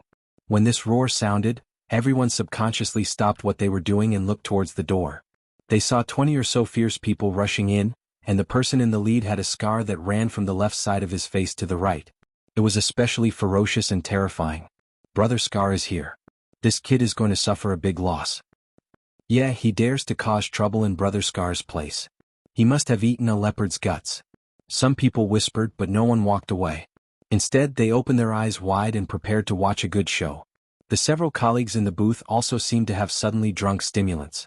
They came back to their senses and leaned over the booth to watch attentively. "Brother Scar, you finally came. This kid came to cause trouble." Brother Meng pushed the almost scared out of her wits to the side. He climbed up and fiercely shouted. Scarface's eyes were small but very bright, like the eyes of an eagle. He stared at Tang Jing and coldly said, "Kid, you really have guts. You actually dare to cause trouble in my place. Who sent you?" Tang Jing acted as if there was no one around and held Lu Qingmei's hand as they walked towards the door. He said, "No one has the qualifications to send me." "Oh, you're quite tight-lipped. Did Blackie send you here?" Scarface questioned. "I don't know any hazy. A good dog doesn't block the way. Get out of the way." Tang Jing expressionlessly said, "You dare to call me a dog? Brother Scar will cut you today." Scarface flew up and directly swept towards Tang Jing's head. This kick was fast and ruthless. It was the essence of leg techniques. Moreover, it was Scarface's tried and tested killing move. Seeing that the leg was about to hit Tang Jing also flew up and kicked. Fast as thunder, the momentum was like a swan. It directly hit Scarface's leg. Bang! Scarface flew out and just happened to crash into the booth where Chief Chen and the others were sitting. The group of people were shocked and screamed, "Deal with him." When the other henchmen saw this, they clamored and pulled out the machetes they always carried with them, and started to attack Tang Zheng. Tang Zheng's eyes turned cold as he used one hand to cover Nanan's eyes while the other hand smoothly snatched a machete. Shwa shwa shwa, the machete's afterimages flew out as a cold light flashed. Pitiful cries rose and fell one after another. Not long after, more than 20 people fell into a pool of blood, groaning and screaming. The others retreated, looking at Tang Zheng as if they had seen a ghost. Seeing Tang Zheng's gaze sweep over, many people subconsciously lowered their heads, not daring to look at Tang Zheng. When Brother Ming saw Tang Zheng looking over, his throat went dry. He was so scared that his legs went soft and he lay on the ground again. He didn't dare to say another word. "Let's go." Tang Zheng and the others swaggered out of the bar under the watchful eyes of the crowd. No one dared to stop them. Tang Zheng let go of his hand. Nana pouted and said, "Brother, did you just beat up those bad guys?" "Of course." Tang Zheng grinned. "Wow, that's great. Brother, I want to be as powerful as you when I grow up." Nana waved her small fist and said eagerly, "Oh, then how about I teach you?" Tang Zheng took the opportunity to say. Nana hurriedly nodded. "Okay, Nana wants to be strong and become a superwoman." "Haha, good, Nana will definitely become more powerful than a superwoman." Tang Zheng tenderly stroked Nana's head. They returned to Lu Qingmei's residence. "How was your trip to Dianan? Why did it take so long?" After comforting Nana to sleep, Lu Qingmei couldn't help but ask. "There was a little accident. My identity as a cultivator was exposed," Tang Zheng said. "Ah, then what should we do?" Lu Qingmei's face suddenly changed. She already understood what this meant. Tang Zheng put his arm around her shoulder and comforted her. "Don't worry so much. There's nothing to be afraid of. Moreover, my strength has increased a lot. It's not so easy for the average person to kill me." Seeing that he was full of confidence, Lu Qingmei was a little relieved, but did not forget to remind him. "You must pay attention to your safety in the future. Your new job doesn't seem to be going well." Tang Zheng changed the subject. Lu Qingmei sighed and said, "In fact, it's not bad at work. It's just that it's so unpleasant tonight. If you're not happy, just change your job. Don't force yourself." Tang Zheng didn't want to dare her too much. She was an independent person. She should have her own life and circle. Tang Zheng didn't intend to tell her what to do. "I know. Anyway, I'm very happy right now. I'll see you later," Lu Qingmei said indifferently. Tang Zheng nodded. After tonight's incident, naturally no one would have any bad ideas about her or secretly make things difficult for her. After all, they had to weigh the pros and cons. "I've been gone for so long. Did you miss me?" Tang Zheng turned over and pressed her down. He sniffed the fragrance of her neck and softly asked. Lu Qingmei heard this and her heart moved. Her body began to soften as she whispered, "I didn't miss you. I've been gone for so long without any news. Is it because there's a beauty in Dianan that you forgot about home?" Tang Zheng's mind was filled with thoughts of martial arts. However, he didn't bat an eyelid and flatly denied it. "There's no beauty as attractive as you, Teacher Lu. You're not allowed to call me teacher." Lu Qingmei's heartstrings trembled. When she heard the word teacher, there was a strange feeling that touched her heart. Teacher Lu is shy?" Tang Zheng's finger lightly brushed across her body. He felt her body temperature gradually rise and slightly trembled. "Don't." Lu Qingmei stopped him. "Teacher Lu, let's have a health class." Tang Zheng strangely laughed and moved. The room suddenly became as warm as spring. The next day, Tang Zheng woke up early in the morning and made breakfast. The three people ate breakfast together. He brought Nana and Xiaobai to school. After many days of separation, the school was still brimming with a youthful atmosphere. Even the cold winter was unable to disperse this atmosphere. Before he left, he was still a famous person in school. Wherever he went, he would attract the gazes of many people. However, after so many days of silence, everyone returned to their calm state. Although there were still people looking at him, they weren't as hot as before. He was familiar with the way and avoided the dormitory manager's detection range. He brought Nana to the dormitory. However, he discovered that the three people were still hiding under the blankets. He couldn't help but mischievously yell, "The instructor is here." As soon as he said this, the three people sat up as if it was a conditioned reflex. Sinosaurus even directly stood up and hit the ceiling with a bang. Sinosaurus rubbed his head and jumped around in pain on the bed. He angrily said, Which bastard is randomly yelling so early in the morning? Are you trying to kill me without paying with your life? Before he finished speaking, he stared straight at Tang Zheng and cried out in alarm. Old 3 is back. Old 3 is back. With a ping sound, he jumped down from the bed. His movements were incomparably agile as he pounced towards Tang Zheng like a big black bear. Wang Shiji and Zhou Yan also got up and looked at Tang Zheng in disbelief. They quickly climbed down the stairs and rushed up to hug Tang Zheng. Hey, stop right there. Nan Nan was a mischievous child, so she shouted at the top of her lungs. The three of them seemed to have activated the brakes and stopped dangerously in front of Tang Zheng. Sinosaurus smiled and said, "Little beauty Nana, why are you here?" When Tang Zheng brought Nana to school, he was already familiar with the brothers in the dormitory. Nana put her hands on her hips and said seriously, "Of course I'm here to study. If you are all lazy people. I got up early but you are still in bed." The three of them were speechless and their faces flushed red. Wang Shiji mumbled and explained, "We don't have any classes in the morning. Let's not talk about this for now. Old 3 is back, we need to celebrate. Old 3 must have suffered a lot outside during this period of time. Look at how dark his face is. Second brother, your observation is really meticulous. Could it be that a day without seeing each other is like 3 autumns? You want to be gay with old 3, right?" Zhou Yan teased. Sinosaurus's face hardened and said, "I am a straight man, moreover I already have Lu Xian, how could I fall in love with someone else? I am a dedicated man."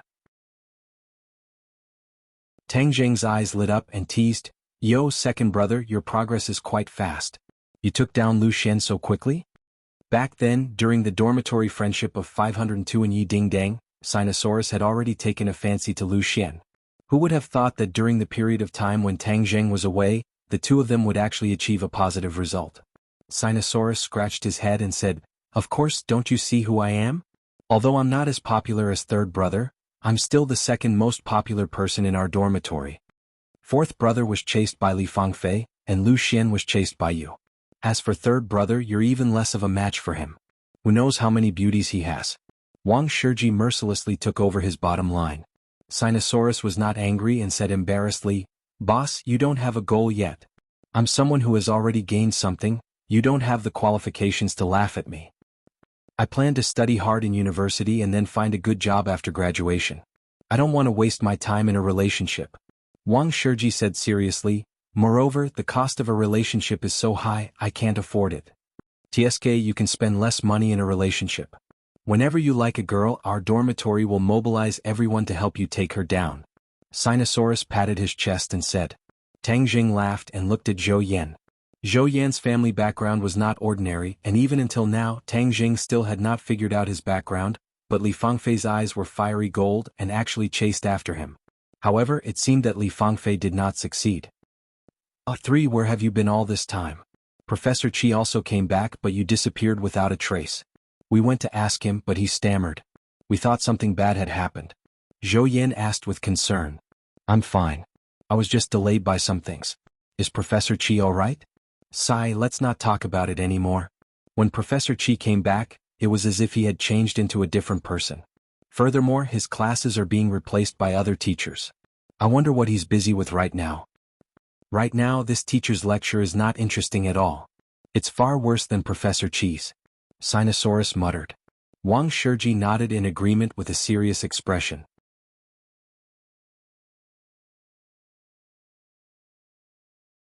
Chapter 448. Tang Zheng asked his roommates to take care of Nana. Then he went to look for Qi Shaoan. Fortunately, Qi Shaoan was still sane. Otherwise, Tang Zheng would feel guilty. However, Qi Shaoan looked at Tang Zheng strangely. At first it was joy. Then it was surprise. He looked around nervously as if he was afraid of something. Professor Qi, why are you so careful? Tang Zheng asked with a smile that was not a smile. Qi Shaoan patted his chest and said with lingering fear, I thought you wouldn't come back. You don't know that after we came back, everyone was quarantined and interrogated. They were only released after a few days. Tang Zheng nodded and said, what a big fuss. It seems that the 100,000 Hills incident is very important. Of course it's important. This is the biggest discovery in the archaeological world. Of course it's beyond our abilities. Qi Shaoan looked gloomy. All the so-called big discoveries in the archaeological world over the years are nothing compared to this one. This has overturned traditional knowledge. Haha, It's because you've overturned tradition that the higher-ups put you under strict scrutiny and gave you a gag order, right? Tang Jing said calmly. How did you know? I guessed. That's an accurate guess. The higher-ups are afraid that I'll spill the beans, so they don't let me attend classes. Instead, they let me focus on my research. Actually, this is good. This is a big discovery. It's enough for me to study for many years, Qi Shaowen said. Tang Jing frowned slightly. So it's the higher-ups' order that you don't attend classes? Yes. In order to avoid contact with too many people, I even suspected that I was being watched for a while. But it seems that I'm too sensitive. Qi Shaowen smiled sheepishly. Tang Jing could not bring himself to smile. Obviously, his suspicions were true. The officials took this matter so seriously that they would really keep an eye on the archaeological team. However, it was obvious that they strictly obeyed the order and did not tell anyone about what happened in the 100,000 Hills. That was why the surveillance was lifted. By the way, why did you come out? I thought you'd be in danger. Tang Jing said, of course there was danger, but I was lucky enough to escape with my life. Qi Shaowen patted Tang Jing's shoulder and lamented, it's good that you're alive. At that time, I really thought that I was going to die in the 100,000 mountains. I don't care about my old bones, but it's a pity that you died at such a young age. Tang Jing grinned. I won't die so easily. You didn't meet anyone from the government when you left the 100,000 mountains? From the looks of it, they won't sit idly by and do nothing, right? Tang Jing gave him a thumbs up and praised, Professor Qi's foresight is amazing. Of course I met them, but they can't do anything to me for the time being, so I guess I'm safe. Qi Shaowen sucked in a breath of cold air and sighed. Oh, when I first met you, I really didn't expect you to be so extraordinary. You can actually reach a balance with the government. However, I still want to remind you that there are no eternal enemies, only eternal interests. To the government, you're still an unstable factor. They won't sit idly by and do nothing. You have to be careful. Tang Jing was very touched. He said, thank you for your concern, Professor Qi. I understand. Tang Jing already had a plan. As long as he and the Wu tribe quickly became stronger, the government would naturally be more afraid of them and would not dare to act rashly. This was a kind of deterrence, just like nuclear weapons. The nuclear powers would not really attack anyone with nuclear weapons, but they would send a message to the world that they had such a powerful weapon. Therefore, they would be confident in their words and not dare to do anything to them. Otherwise, they would fight to the death and no one would have an easy time. Since Tang Jing had achieved this level of deterrence, he could rest easy for the time being. Professor Qi, I need to trouble you with something. Tang Jing said, I want to study the information related to the ancient Emperor Qi Yu and the Battle of Zhuolu. Qi Shaowen smiled proudly. His eyes narrowed into slits. He said, I knew you would want to know these things, so I've already started to study them. Tang Jing was overjoyed. Qi Shaowen's knowledge in archaeology was much deeper than Tang Jing's. With his research, Tang Jing would definitely be able to find out the truth about the ancient era. Professor Qi, have you heard of the term, stairway to heaven in your research materials? Tang Jing asked as an idea came to him. The stairway to heaven was of great importance. Tang Jing already had 30 pieces. He was eager to know the whereabouts of the other dozens of pieces. Although Tang Jing had not decided whether or not to bring the cultivators back from the skies beyond, at least there was this possibility now. He had to control this possibility in his own hands, otherwise, if it fell into the hands of someone with evil intentions, then the world would really be in chaos. Stairway to heaven? Qi Shaowen scratched his white hair and fell into deep thought. Suddenly he rushed to a bookcase next to him. There were many large books on it. Many of them were books that Tang Jing had never heard of before. They were obviously professional books. Qi Shaowen pulled out a thick book from the pile and quickly flipped it open. Tang Jing found that this was not a complete book, but a book made up of many sheets of paper glued together in a messy manner. These sheets of paper were very ancient. They were obviously ancient books. Qi Shaowen carefully flipped through them. Suddenly he stopped. His eyes lit up and fixed on a piece of paper. Tang Jing hurriedly went over and saw that he was staring at a piece of paper. No, it was not a piece of paper. It was a piece of animal skin. There was a picture on it. The top of the picture was surrounded by clouds and mist. It was like a fairyland, but there were steps extending from the clouds. They extended straight down and landed on a snow-covered mountain. Mount Buzhou. Tang Jing could not help but exclaim. This mountain was too familiar. Wasn't it the Mount Buzhou in the depths of the prehistoric heavenly tomb? You know this mountain? Qi Shaowen was shocked. Tang Jing nodded. Yes, this mountain is called Mount Buzhou. According to the picture, this mountain towered into the clouds as if it was connected to the sky. How tall is that? Qi Shaoan exclaimed. Tang Jing recalled the scene of Mount Buzhou. Although Mount Buzhou was very tall, it was far from reaching the clouds. It was a little different from the picture. However, Mount Buzhou was too mysterious. There were also mysterious restrictions. He could not judge it according to common sense. This is the stairway to heaven. Tang Jing pointed at the steps and said firmly. He did not expect that there were written records about Mount Buzhou and the stairway to heaven. However, it made sense. In ancient times, Mount Buzhou and the stairway to heaven were not a secret. It was only after the 100 Change Star Lord destroyed the stairway to heaven that the attention on Mount Buzhou declined. After that, it disappeared completely from people's sight. In ancient times, there must have been records about Mount Buzhou and the stairway to heaven. However, most of them should have disappeared in the long river of time. Fortunately, this piece of beast skin was left behind. I accidentally found this when I was flipping through ancient books. I did not know the information in it, so I just collected it. When you mentioned the stairway to heaven just now, I thought of this picture in a flash of inspiration. I didn't expect to get it right. Qi Shaoan's face was flushed red. He was even more excited than Tang Jing. Tang Jing, why are you looking for the stairway to heaven? Qi Shaoan asked curiously. It's very useful. Tang Jing did not say it out loud. After all, this was a very important matter. It might not be a good thing to tell him. Instead, it might harm him. This stairway to heaven has been destroyed. However, the cornerstones of the stairway to heaven are called black stones of heaven and earth. They are scattered all over the world. I want to find these black stones of heaven and earth now. Black stones of heaven and earth? The stairway to heaven is made of black stones of heaven and earth? Qi Shaoan was very surprised. Tang Jing was even more surprised. It was impossible for ordinary people to know about the black stones of heaven and earth. Even Tian Chanzi had never heard of it. It was very strange that Qi Shaoan knew about it. Qi Shaoan could not wait to say, I've seen the words black stones of heaven and earth in an ancient book. Tang Jing slapped his head. Qi Shaoan was very knowledgeable. He was like a human computer. He had memorized so much obscure knowledge. In fact, archaeology required a lot of complicated knowledge. It included astronomy, geography, history, and many other aspects. Of course, Qi Shaoan knew a lot of things.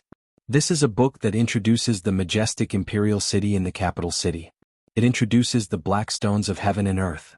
It is said that the black stones of heaven and earth are stones that are born from the essence of heaven and earth. They are spiritual and have many magical effects. This was a new piece of information. Tang Jing listened with great interest. When this majestic imperial city was built, many mysterious things happened. It is said that every time a palace was about to be completed, it would collapse for no reason. Many people died. The emperor was furious. He ordered his officials to solve this problem. Later, he found several pieces of black stones of heaven and earth and buried them underground. After the palace was completed, it never collapsed again. It was really strange. The ancient book did not mention the specific reason. When I first read about it, I thought it was deliberately mystifying. I thought it was impossible for such a miraculous thing to happen. Now that I think about it, it is very likely to be true. Tang Jing was overjoyed. At the same time, he also understood something. When the imperial city was built, it was to imprison the five-clawed golden dragon. Every time a palace was about to be completed, the five-clawed golden dragon must have been resisting and destroyed the palace. Later on, someone found a heaven and earth spirit stone and buried it in the ground. It merged with the imperial city's original spirit array and strengthened the effect of the array. That was how the five-clawed golden dragon was suppressed. The five-clawed golden dragon had never mentioned anything about the black stones of heaven and earth. He wondered if it knew anything about them. Tang Jing, is this information useful to you? Qi Shaoan asked. Tang Jing seemed to have woken up from a dream. He shouted, yes, it's very useful. Professor Qi, thank you. Tang Jing hugged Qi Shaoan. Qi Shaoan was extremely embarrassed. He patted Chu Li's shoulder and said, I'm also very happy that this information is useful to you. Tang Jing reluctantly let go. He said, Professor Qi, I wonder if you can continue to collect information about this in the future? Qi Shaoan said without hesitation, of course you can. Although I don't know what you'll do with it, I know that you won't do anything bad with it. I trust you. Tang Jing promised seriously, Professor Qi, don't worry. I won't do anything bad with the black stones of heaven and earth. I'll take my leave now.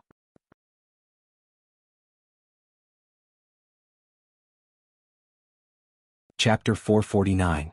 It was not convenient to go to the imperial city to find the 5-clawed golden dragon during the day, so he could only wait until night time.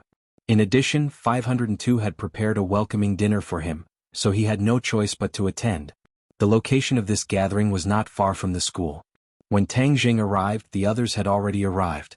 They even brought their companions, which were Yi Dingdang's dormitory members. Seeing Tang Jing enter, Yi Dingdang was the first to stand up, revealing a brilliant smile and greeted, "You're here. Beauty Yi has been waiting for a long time. Hurry up and sit next to Beauty Yi." Sinosaurus pressed Tang Jing to the seat beside Yi Dingdang. The others looked at them with smiles. Yi Dingdang did not refuse and instead accepted it graciously. "Tang Jing, I heard that you went to archaeology recently. Was it fun?" Hao Dan tilted his head and asked mischievously. Hao Dan and Feng Yong had already become a pair, but Feng Yong was in class today and did not have time to come over. Hao Dan had heard a lot about Tang Jing's deeds from Feng Yong, and was quite curious about him and even a little bit worshipped him. "It's not fun." Tang Jing shook his head. This time it could be said to be a narrow escape, and it was not fun at all. "How can it not be fun? Don't all archaeologists go to ancient tombs or famous mountains and rivers? At least it's more fun than staying in school." Hao Dan said in disbelief. "Archaeology is not only fun, there are also unknown dangers." "How could that be?" Hao Dan rolled his eyes and had an idea. "Could it be that it's like the legends, you guys went to an ancient tomb and then met a zombie?" Tang Jing was stunned for a moment, then couldn't help but laugh. "Your imagination is really too rich, it's a waste not to write a novel. You actually found this advantage of mine. I've always wanted to be a literary and artistic young woman." Hao Dan boasted. The others were also amused by her cute appearance and laughed. Li Fangfei looked at Tang Jing with a complicated gaze. In the past, he thought that the person with the deepest foundation in 502 was Zhou Yan, so he did not hesitate to dive into pursuing Zhou Yan's career. Later on, he discovered that Tang Jing was actually a piece of unpolished jade. He looked ordinary and mediocre, but he contained a wealth of treasures. Even though Li Fangfei prided herself as an outstanding treasure hunter, she truly had no way of exploring Tang Jing's treasure. Tang Jing's style of disappearing for dozens of days was not her type. However, seeing Yi Dingdang diving headfirst into Tang Jing's big net, Li Fangfei was really shocked. Li Fangfei could already confirm that Yi Dingdang came from a big family with a prominent background, but she was deeply in love with Tang Jing, which made her extremely puzzled. However, Li Fangfei did not dare to underestimate Tang Jing in the slightest. Just the limelight of the martial arts assembly alone had overshadowed most of the students. Furthermore, she could not see through Tang Jing in the slightest. Lu Xian leaned on Sinosaurus's side like a little bird, looking at the few of them with a smile. She was originally a person of few words, but now that she was conquered by Sinosaurus, she seemed to have become even less talkative and became a little woman. "Alright everyone, don't just talk about me. While I was gone, a lot of things happened between you guys. I hate each and every one of you as a pair." Tang Jing said with a smile.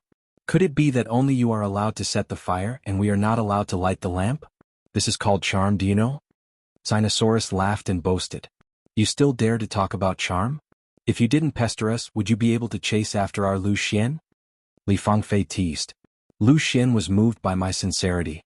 What do you mean by pester us? You don't know anything about romance." Sinosaurus retorted righteously.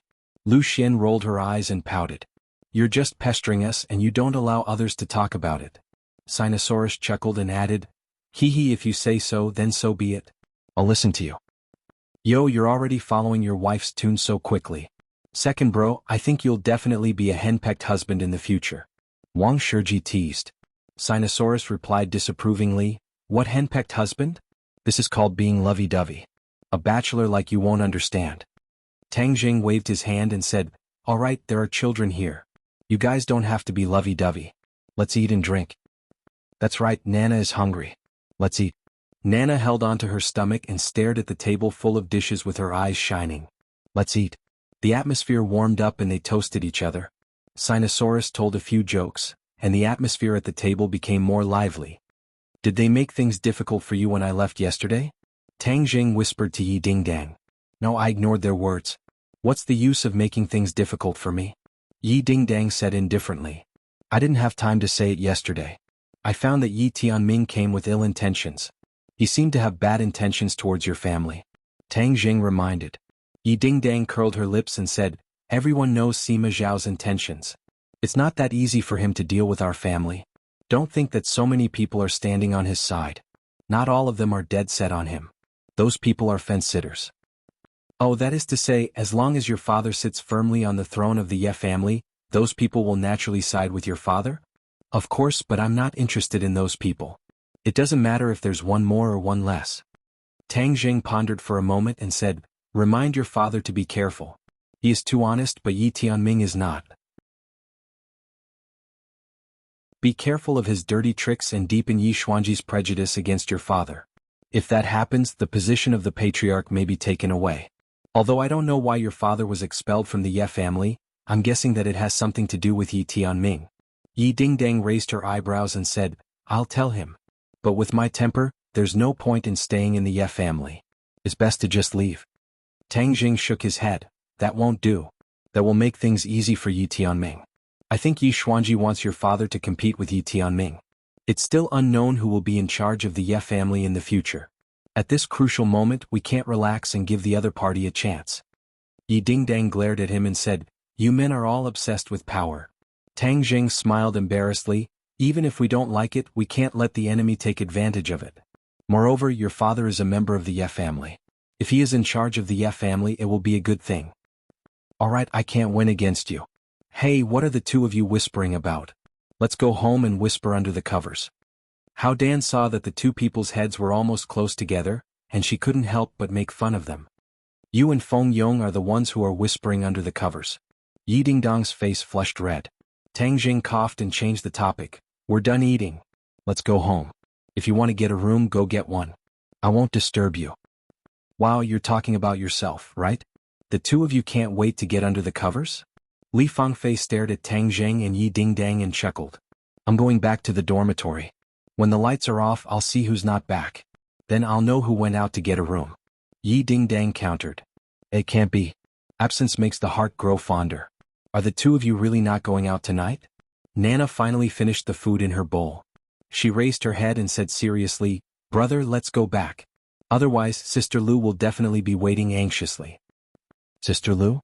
Who's Sister Lu? Suddenly, everyone quietened down and stared at Tang Jing. Even Yi Dingdang could not help but widen her eyes. Tang Jing knew that something was wrong. This lass was going to expose him if she did not choose her words carefully. He hurriedly said, the kids are just playing. Since everyone is done eating, let's go. Dingdang, Nana and I will make a move first. After he finished speaking, he pulled Nana and left the restaurant as if he was escaping. Brother, why are you leaving? Where's all the delicious food? Nana innocently stared at him and asked. Tang Jing did not know whether to laugh or cry. This little girl almost got into big trouble. So, he seriously said, Nana, brother will make a promise with you, okay? Okay, come, let's make a pinky promise. We won't change our promise for 100 years. Nana excitedly clapped her hands. In the future, don't mention Sister Lu's matters to outsiders. Tang Jing seriously said. Why? When you grow up, you'll understand adult matters. Tang Jing patted her little head and said. Nana did not understand and asked, could it be that I can't tell Sister Dingdang? Of course, I know that Nana is the best at keeping secrets. This is our secret. Nana happily clapped her hands and said, okay, Nana promises brother that Nana will definitely keep it a secret. Then let's go home. That's him. Chop him to death. Suddenly, an angry roar rang out and a large group of people surged over. At this moment, the few people in the restaurant also dispersed. No one went to get a room, but a few girls gathered together and started chattering. Dingdang, who is that Sister Lu? Li Fangfei asked. Yi Dingdang blankly shook her head. She really did not know who this person was. No matter how smart she was, she would not have thought that this person was her high school class teacher, Lu Qingmei. There's a situation. Hao Dan said resolutely. Lu Xian also nodded her head seriously. Yi Dingdang panicked. Could it be that there was really a situation? She knew about Tang Jing and Fang Shishir. Could it be that there was another person? Maybe it's just a kid playing around. Don't take it seriously. Yi Dingdang took a deep breath and suppressed the panic in her heart as she forced out a smile. Dingdang, don't force yourself to smile. Your expression has already betrayed your heart. Moreover, it's better to believe in this kind of thing than not to believe in it. Making preparations early is the best strategy. Li Fangfei warned with the appearance of an expert. Yi Dingdong's panic grew stronger and stronger. If you secretly follow him one day, he will definitely reveal a flaw. As long as you follow the clues, everything will come to light. Li Fangfei clenched her fists and waved her hands in the air as she said, "Yes, a woman must fight for her own happiness." Hao Dan and Lu Xian agreed in unison. Tang Jing did not expect that because of Nana's unintentional words, he would reveal a huge flaw. However, at this moment he did not have the mood to care about this matter. This was because he was facing a large group of people, and among them, there were even people holding guns and swaggering at him.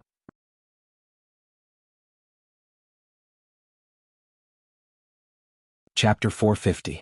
Brat, aren't you very arrogant? Try moving and your brother Scar will let you know the taste of a bullet today.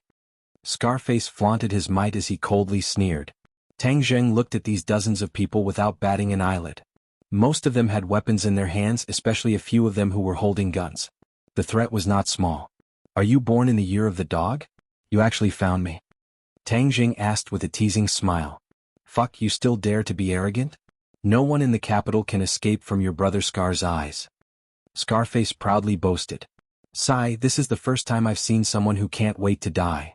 Tang Jing shook his head and sighed. Courting death? I think you're the one who's at death's door and still boasting shamelessly. Open fire and get rid of him. Scarface had been running rampant in the capital for many years, but he had never met someone who dared to not put him in his eyes. He couldn't help being furious and didn't hesitate to use his gun to get rid of Tang Jing as an example. Nana, sleep for a while. Tang Jing's finger pressed on Nana's neck. Nana's eyes slightly closed and she quickly fell asleep. Now we can make our move. Tang Jing's lips curled into a smile, but it was like a devil's smile that made people shudder. Scarface's heart trembled as he suddenly had an ominous premonition. He immediately shouted, "Move!" Bang, bang, bang. The sound of gunfire crackled like firecrackers, filling the air. Where did he go? Suddenly, everyone discovered that they had lost sight of their target. Tang Jing had disappeared. Scarface's heart suddenly felt a sense of danger. Before he could react, he found that his neck was already grabbed. Ah! Scarface screamed in fright, but his scream came to an abrupt end. His throat had already fallen into Tang Jing's grasp. Didn't you want to kill me? Who's going to kill who now? Tang Jing sneered. Don't kill me. A strong killing intent enveloped Scarface, and he turned pale with fright as he begged for mercy. Too late. Tang Jing softly spat out these two words. With a crack, the scarred man's eyeballs almost popped out of their sockets. His neck was completely broken, and his head tilted to one side and drooped down. He killed Brother Ba, someone exclaimed. The corners of Tang Jing's mouth curled up as he said, He's courting his own death. If I don't kill him, he'll be buzzing around my ears like a fly.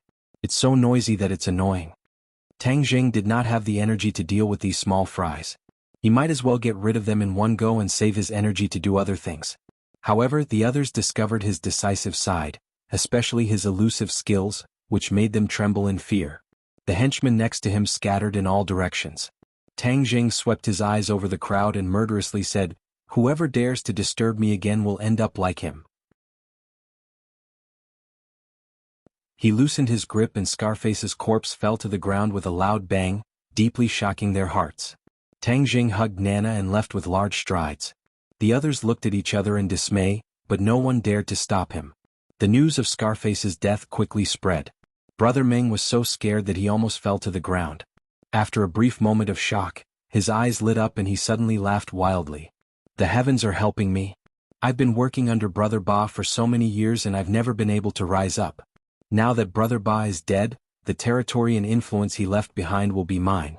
But if I want to smoothly take over his business, then I must accomplish one thing, and that is to take revenge for Brother Ba. That brat isn't even afraid of guns. He's not an ordinary person. If I rush up, I'll only be delivering myself to him. I'm not that brat's opponent, but the person behind Brother Ba can definitely eliminate him. Thinking about the person behind Brother Ba, the light in Brother Meng's eyes burned even more fiercely. As Scarface's henchman, he understood Scarface's background. Scarface was able to stand tall in the capital for so many years and contend against his other big brother Hazy. What he relied on the most was not his subordinates or the guns in his hands. His biggest reliance was the Chu family. Scarface was a dog of the Chu family. Whatever the Chu family said he would do. It didn't matter if he killed Scarface, but this was touching the interests of the Chu family and going against the Chu family. The Chu family needed an agent, so they wouldn't brazenly let their own family members do this dirty work. Since Scarface was dead, then he, Brother Meng, was naturally the best candidate. Right now, the most important thing was to find the people from the Chu family. Brother Meng thought hard and finally slapped his head. He thought of a clever idea. The big shots of the Chu family were not easy to find, but the Chu family's child Feng was very high profile. Brother Meng knew his whereabouts. Right now, Child Chu must be playing at Heavenly Fragrance and National Beauty. I have to go see him immediately. Brother Meng spent a lot of effort and felt that it was more difficult than a fierce battle.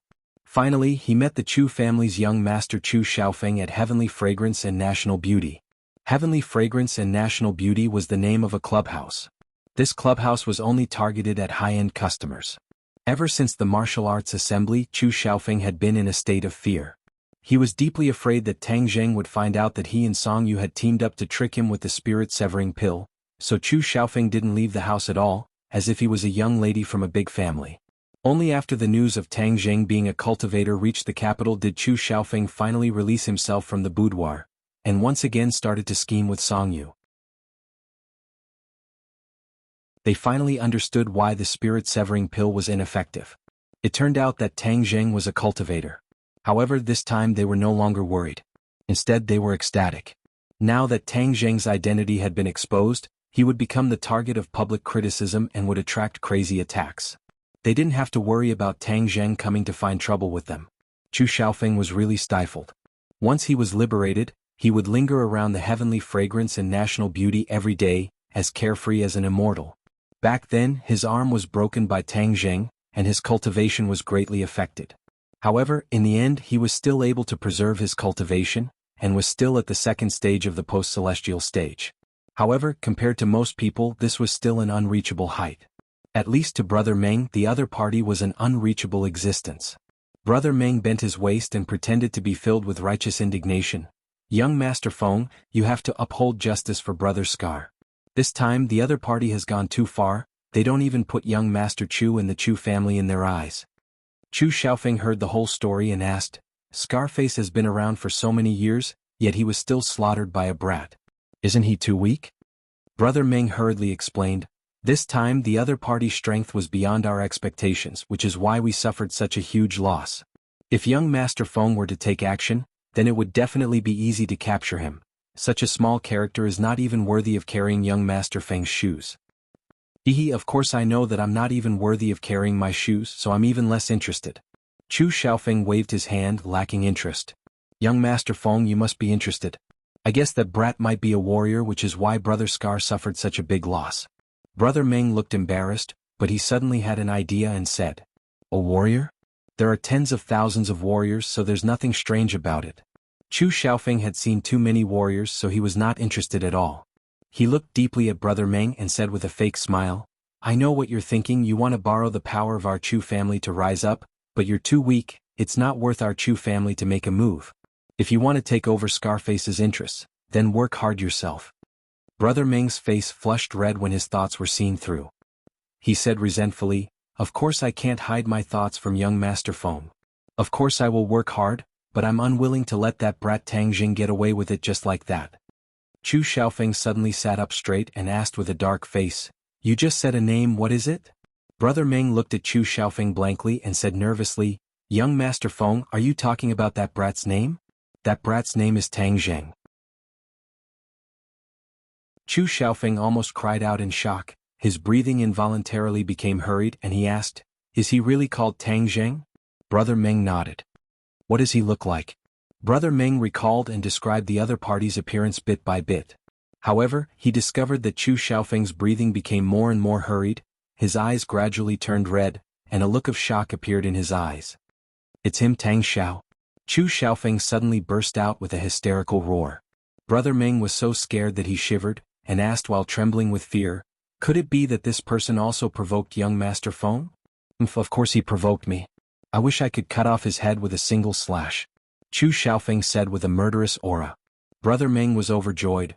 With the new and old grudges added together, we should get rid of this person. Young Master Feng, if you're afraid of dirtying your hands, send an expert with me. I guarantee that I'll bring you his head. Chu Xiaofeng looked at him with disdain and scoffed. With just you? Even 100 of you might not be his match, and you still recklessly want to take his head. Brother Ming was flabbergasted. His neck subconsciously shrunk as if a cold wind had blown over. He asked in bewilderment, "Is that brat really that powerful?" Chu Xiaofeng rolled his eyes at him, too lazy to bother with him, but his mind was spinning rapidly. Why didn't Tang Jing die? Could it be that the martial sect turned a blind eye to him? That can't be. The martial sect had always maintained a zero-tolerance attitude towards cultivators. They would never allow a cultivator to swagger around in this world. There must be something wrong. Tang Zheng could not continue to be so arrogant. Sooner or later, the martial sect would make a move against him. However, this brat killed Scarface as soon as he returned to the capital. Was he deliberately going against the Chu family and deliberately provoking them? Chu Xiaofeng was shocked. His first impression was that this was definitely done deliberately by Tang Zheng. This brat was still so arrogant after his identity was exposed. He must have eaten a leopard's guts. He must have not put the Chu family in his eyes at all. No, I can't let him live so freely. The martial sect will definitely come to deal with him soon. If I can take advantage of this time to get rid of this brat, I will definitely be able to win the trust of the martial sect. That way, the Chu family will be able to take advantage of the situation to rise, and his position in the Chu family will also greatly increase.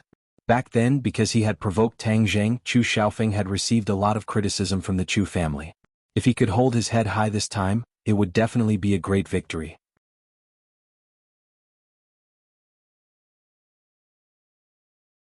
Chapter 451.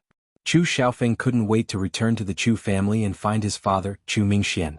After Chu Mingxian heard his son's report, he muttered to himself, "You want the old man to personally take action?" Yes, if the old man makes a move, he will definitely succeed. That brat Tang Zheng will definitely die. Chu Xiaofeng vowed.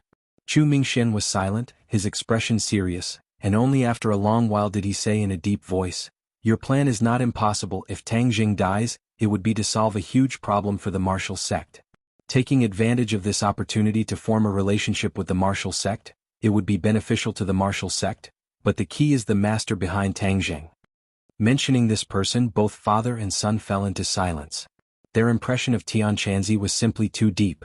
Back then, on Yen Potion's 80th birthday, not only did the Chu family lose Chu Xiaohui, a young talent, they had also lost all face. It was the shame of their entire lives. Although that person is powerful, the martial sect will not let him go after all, so he shouldn't be able to jump around for more than a few days.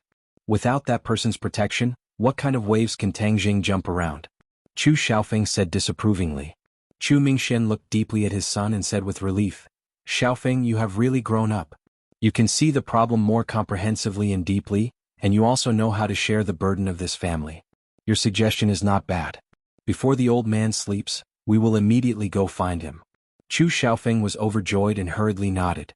The father and son arrived in front of a small house and stopped in their tracks. They respectfully shouted, "Father, I brought Xiaofeng to see you." "What's the matter?" An old voice sounded. "We have something to report to you.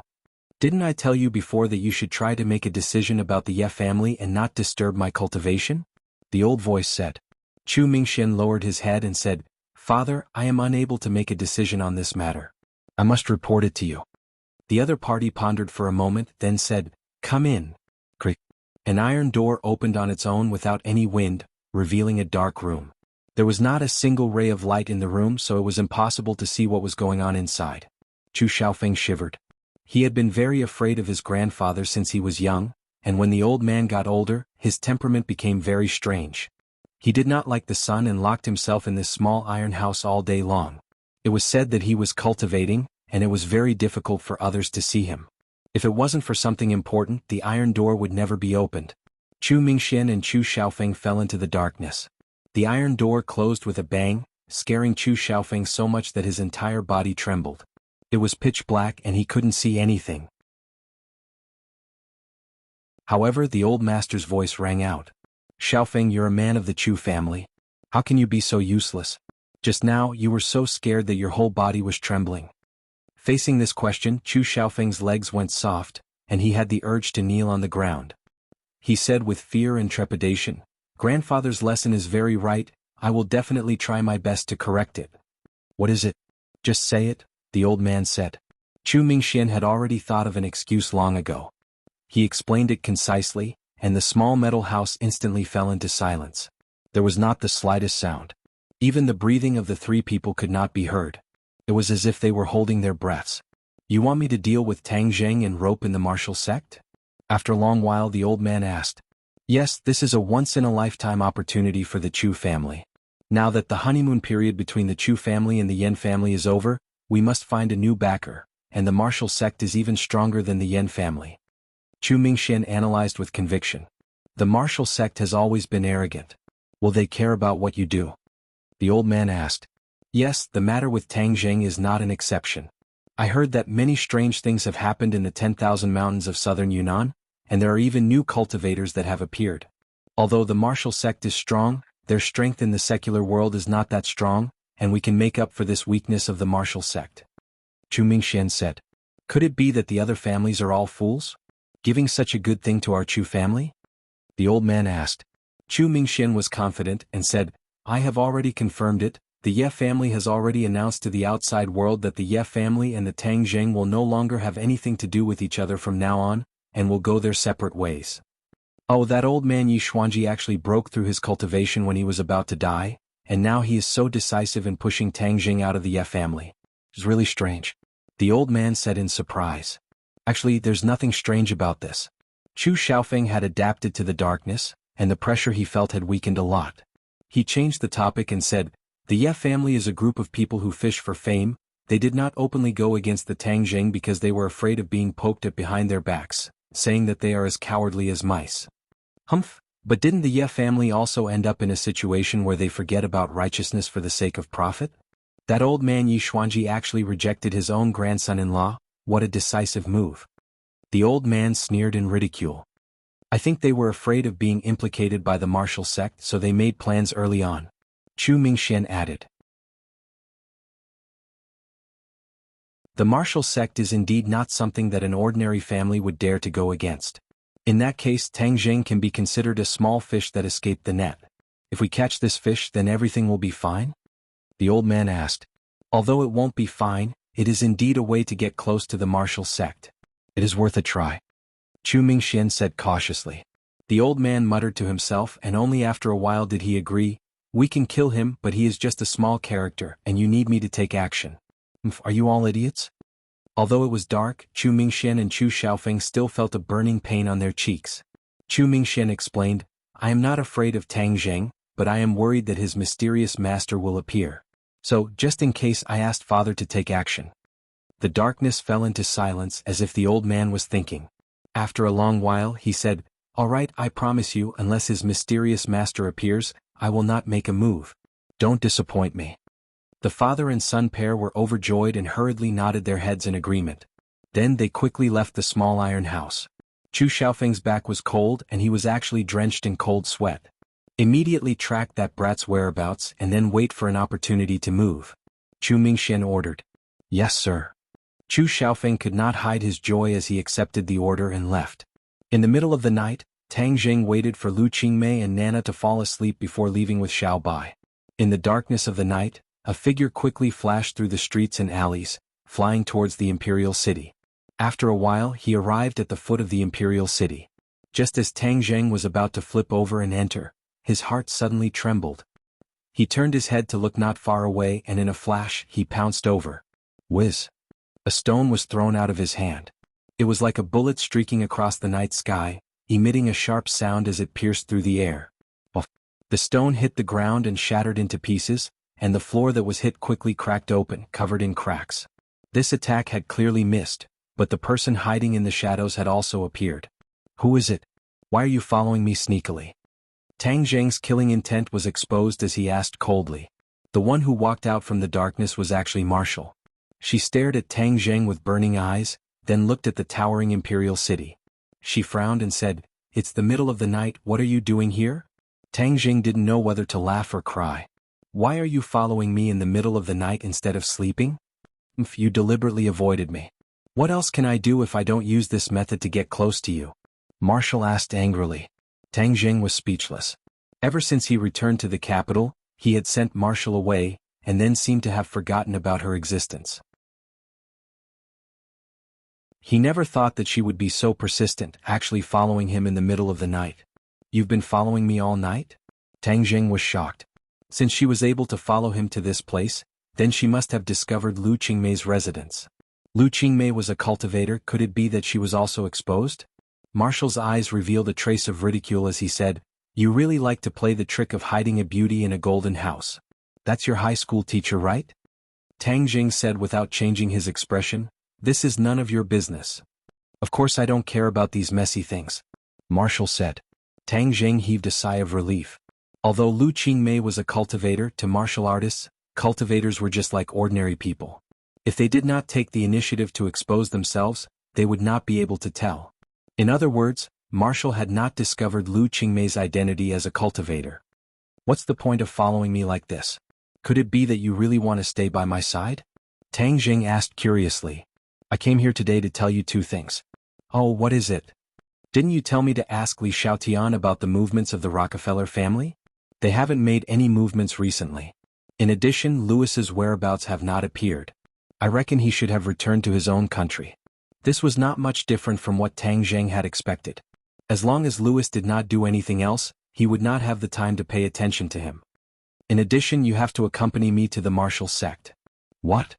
Tang Jing was shocked. "You want me to go to the martial sect? Then wouldn't I be walking right into a trap? I'm not that stupid." Marshall said disdainfully, "If I really wanted to kill you, why would I save you?" Tang Jing was speechless. However, he still wouldn't go to the martial sect. Although Marshall had already pointed out that the martial sect's sect master might be his biological father, he didn't want to be entangled with the other party. Seeing that he was unmoved, Marshall continued, "Sect master has already returned to the martial sect, but sect master is injured. However, sect master wants me to pass on a message to you. It is very likely that 100 Transformation Star Lord has also left the 10,000 huge mountains. 100 Transformation Star Lord's temperament is changeable, and his strength is so strong. Didn't your martial sect boast about hunting cultivators as your responsibility?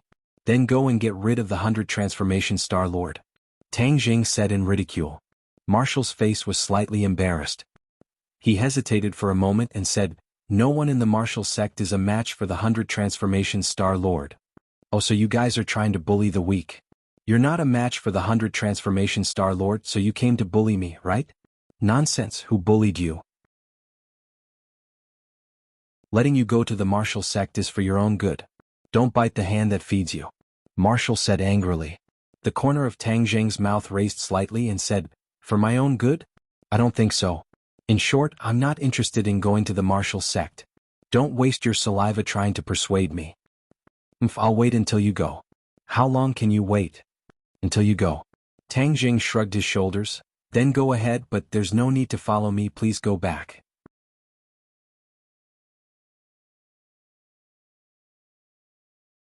Chapter 452. Tang Jing's face was filled with resentment. Back then, he had tricked the third elder in the imperial city and allowed him to enter the 5-clawed golden dragon's stomach. "It really is you." Marshall instantly understood and revealed an unkind expression. "I had long guessed that you were related to this matter." "How did you do it?" Since he had been seen through, Tang Jing did not deny it and openly said, "If I don't kill him, he will kill me. This is a situation of life and death." Although Marshall admitted that what Tang Jing said was true, the person who died was the third elder of the martial sect after all, and his relationship with Marshall was even closer. "If it weren't for your relationship with the sect master and the martial sect, I would have killed you right now," Marshall said hatefully. "You're not my match. You can't kill me," Tang Jing said bluntly. Marshall's face was slightly embarrassed and he was speechless. After pondering for a moment, he changed the topic and asked, "Did you come to the Imperial City in the middle of the night to do something bad again?" "No comment." "Then I'll follow you and see what you're going to do. Although I can't kill you now, I have to be on guard against you doing bad things," Marshall said warily. Tang Jing curled his lips. "How could I do bad things? On the contrary, it's more likely that you will do bad things. Since you're willing to follow, then let's see if you can keep up." Tang Jing tapped his foot and flipped over the walls of the Imperial City. With a leap, he disappeared from the Imperial City. Marshall's speed was not slow either, following him like a shadow. Tang Jing did not head straight for the palace, but instead led Marshall around the Imperial City. He was more familiar with the environment of the Imperial City. After circling around for half a round, Marshall was already a little lost, and was left further and further behind by Tang Zheng. Whoosh. Tang Zheng looked back and finally did not find any traces of Marshall. He could not help but heave a sigh of relief. He suddenly changed the direction of his advance and shot towards a nearby palace. Finally, he arrived at his destination, activated the array and entered the ground. However, Marshall was like a headless fly, searching for a long time, but he had no choice but to admit that Tang Zheng had indeed disappeared without a trace. She angrily stomped her feet and muttered unwillingly, "This person is extremely hateful. Where did he go? Why did he disappear into thin air?" Tang Zheng had a faint smile on his face as he arrived at the huge hall. Xiao Bai took the lead and jumped in front of the five-clawed golden dragon. The five-clawed golden dragon's eyes were also filled with joy. He spoke in human language, "You're finally here. This time you must let him accompany me for a few more days." The five-clawed golden dragon seemed to be used to the days when Xiao Bai was around. This time, after Xiao Bai left, it actually felt a strong sense of loneliness. Xiao Bai rubbed itself against the five-clawed golden dragon's body and squeaked a few times. It was full of joy. The little guy seemed to have fallen in love with the five-clawed golden dragon. "No problem," Tang Zheng agreed. "I came here this time to ask you a few questions." The five-clawed golden dragon stared at him with its big eyes and said meaningfully, "This trip to Dianan, your harvest is not small. You actually increased your cultivation again. Hey, your body actually gives me a feeling of being reborn. Could it be that this is my illusion?" Tang Zheng's heart moved as he remembered the mysterious heart. Could it be that all of this was due to it? Thus, he hurriedly voiced his conjecture. Immediately, the five-clawed golden dragon exclaimed in disbelief, "What, you actually absorbed Qi Yu's heart?" "I'm not sure if that's Qi Yu's heart," Tang Zheng said. "You're not sure, but I'm 100% sure that it's Qi Yu's heart. Qi Yu died, but I didn't expect his heart to be left behind and let you get such a big advantage. The Qi Yu's heart contains powerful energy," the five-clawed golden dragon said. "Why does it sound so sour to me? Could it be that you also want this heart?" Tang Zheng teased. The five-clawed golden dragon said without hiding anything, "I can't even if I want it. Qi Yu's heart is in my body so it can kill me directly." Tang Zheng felt incredulous.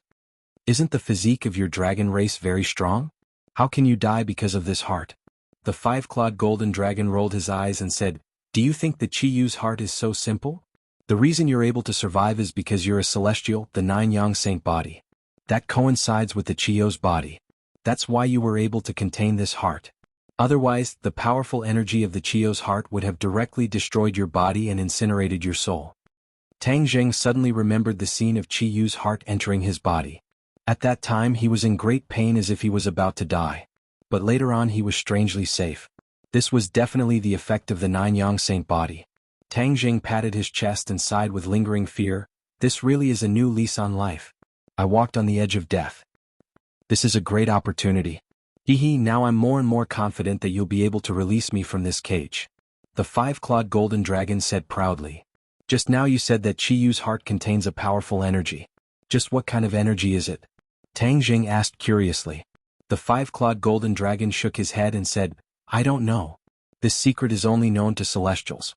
In history, celestials were very powerful and obtained great achievements. There were two conditions. One was that their body was originally the best for cultivation.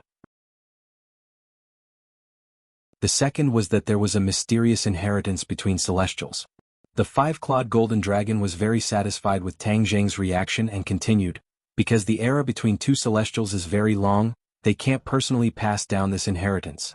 Celestials often store their lifetime's cultivation and many profound mysteries in a certain part of their body and pass it down to the next celestial." Tang Zheng was dumbstruck. This was truly shocking news. If that was the case, then Qi Yu's heart really contained a huge treasure. When he was able to secretly break the restriction on Buzhou Mountain, it was undoubtedly the effect of Qi Yu's heart. Moreover, he was able to call out the name of the heaven and earth black stone. It was definitely related to Qi Yu's heart. With all of these, Tang Zheng had already enjoyed a lot of the benefits brought by Qi Yu's heart. However, it is more common to pass down this powerful and mysterious energy through Saraira. The five-clawed golden dragon added, "Saraira? Isn't it said that only after a senior monk passes away can a Saraira be created?" Tang Zheng asked in surprise. "That is also a Saraira, but it is completely different from the celestial Saraira. After a celestial dies, their body will spontaneously combust, and all of their energy will condense into a single Sarira. It is said that this kind of Sarira is as bright as the sun and the moon. It is extremely rare to see it. Tang Zheng was intoxicated as he listened. There were too many mysteries about celestials. Even though he only heard a few words from the five-clawed golden dragon's mouth, he was still very shocked. However, Chiyu obviously didn't use the Sarira method. Instead, he condensed all the energy in his heart, which benefited you. Wait until you completely inherit the mysteries of Chiyu's heart, then you will be able to easily save me. I am really looking forward to it. I have witnessed the growth and rise of a celestial. This is really a rare and miraculous experience. The five-clawed golden dragon said with a strange expression on his face. Tang Jing knew that Chiyu's heart was not something that could be understood in a short period of time. It was better to first understand the matter of the heaven and earth black stone, so he asked, "Do you know about the heaven and earth black stone?" "Of course I know about it. It is a spirit stone that gathers the essence of heaven and earth. However, it is very rare. The most famous one is the Stairway to Heaven in Buzhou Mountain. However, the Stairway to Heaven has already been destroyed by the 100-Change Star Lord." The five-clawed golden dragon said regretfully. Hearing this, Tang Zheng was shocked. He did not expect the five-clawed golden dragon to know so many things. He quickly said, "Since you also know about the Buzhou Mountain and the Stairway to Heaven, then I will tell you something. The 100-Change Star Lord is not dead. He has appeared in this world again." "What?" The five-clawed golden dragon's whiskers trembled slightly. "How is that possible? It has already been so many years. He is still not dead?" "Yes, he is not dead. I even escaped from his hands." Tang Jing said solemnly, "How do you know so many things?" As long as you live long enough, you will know a lot of things that other people do not know. Although I have only lived for 1,000 years, but the history of the dragon race has a long history. There are a lot of things recorded, so I know a lot of secrets." The five-clawed golden dragon said proudly. "What kind of race is your dragon race?" Tang Jing asked curiously. The five-clawed golden dragon pretended to be mysterious and said, "When you meet more dragons in the future, you will naturally know. Back then, the 100-Change Star Lord was quite powerful. Now, no one in this world is his match." This was a regrettable reality. Let's not talk about the 100-Change Star Lord for now. Do you know where the Heaven and Earth Shen Stone went after the Heaven Stairway was destroyed? Tang Jing asked. The Heaven and Earth Shen Stone are scattered in every corner of the world, and no one can predict their exact location. However, as long as you have the heart, you will definitely be able to find these Heaven and Earth Shen Stone. As far as I know, Chiyu has found quite a few Heaven and Earth Shen Stone, and other people have also found them. However, it is not easy to collect all of them. Tang Jing's heart moved. The Heaven and Earth Shen Stone buried in the Witch Clan's plaza must have been found by Chiyu. The key now was where the other Heaven and Earth Shen Stone were. I can tell what you're thinking just by looking at your eyes.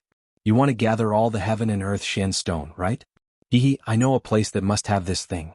The five-clawed golden dragon said mysteriously. "Where?" Tang Jing asked impatiently. "Southern Sea Dragon Palace." "Dragon Palace?" Tang Jing was extremely surprised. Yes, back then the Dragon Clan built a dragon palace in the Southern Sea, and the cornerstone was the Heaven and Earth Shen Stone. Later on, the Dragon Clan left the Dragon Palace, but the Dragon Palace was left behind. I believe that the Heaven and Earth Shen Stone are still in their original place." Tang Jing was overjoyed and asked, "Where is the exact location of the Dragon Palace?" "Don't be in a hurry to ask me. Let me ask you first. What exactly do you want the Heaven and Earth Shen Stone for?" "The Heaven and Earth Shen Stone can be used to rebuild the Heaven Stairway." Could it be that you want to rebuild the Heaven Stairway and then go to the sky beyond heaven to bring back the other cultivators? The five-clawed golden dragon asked curiously.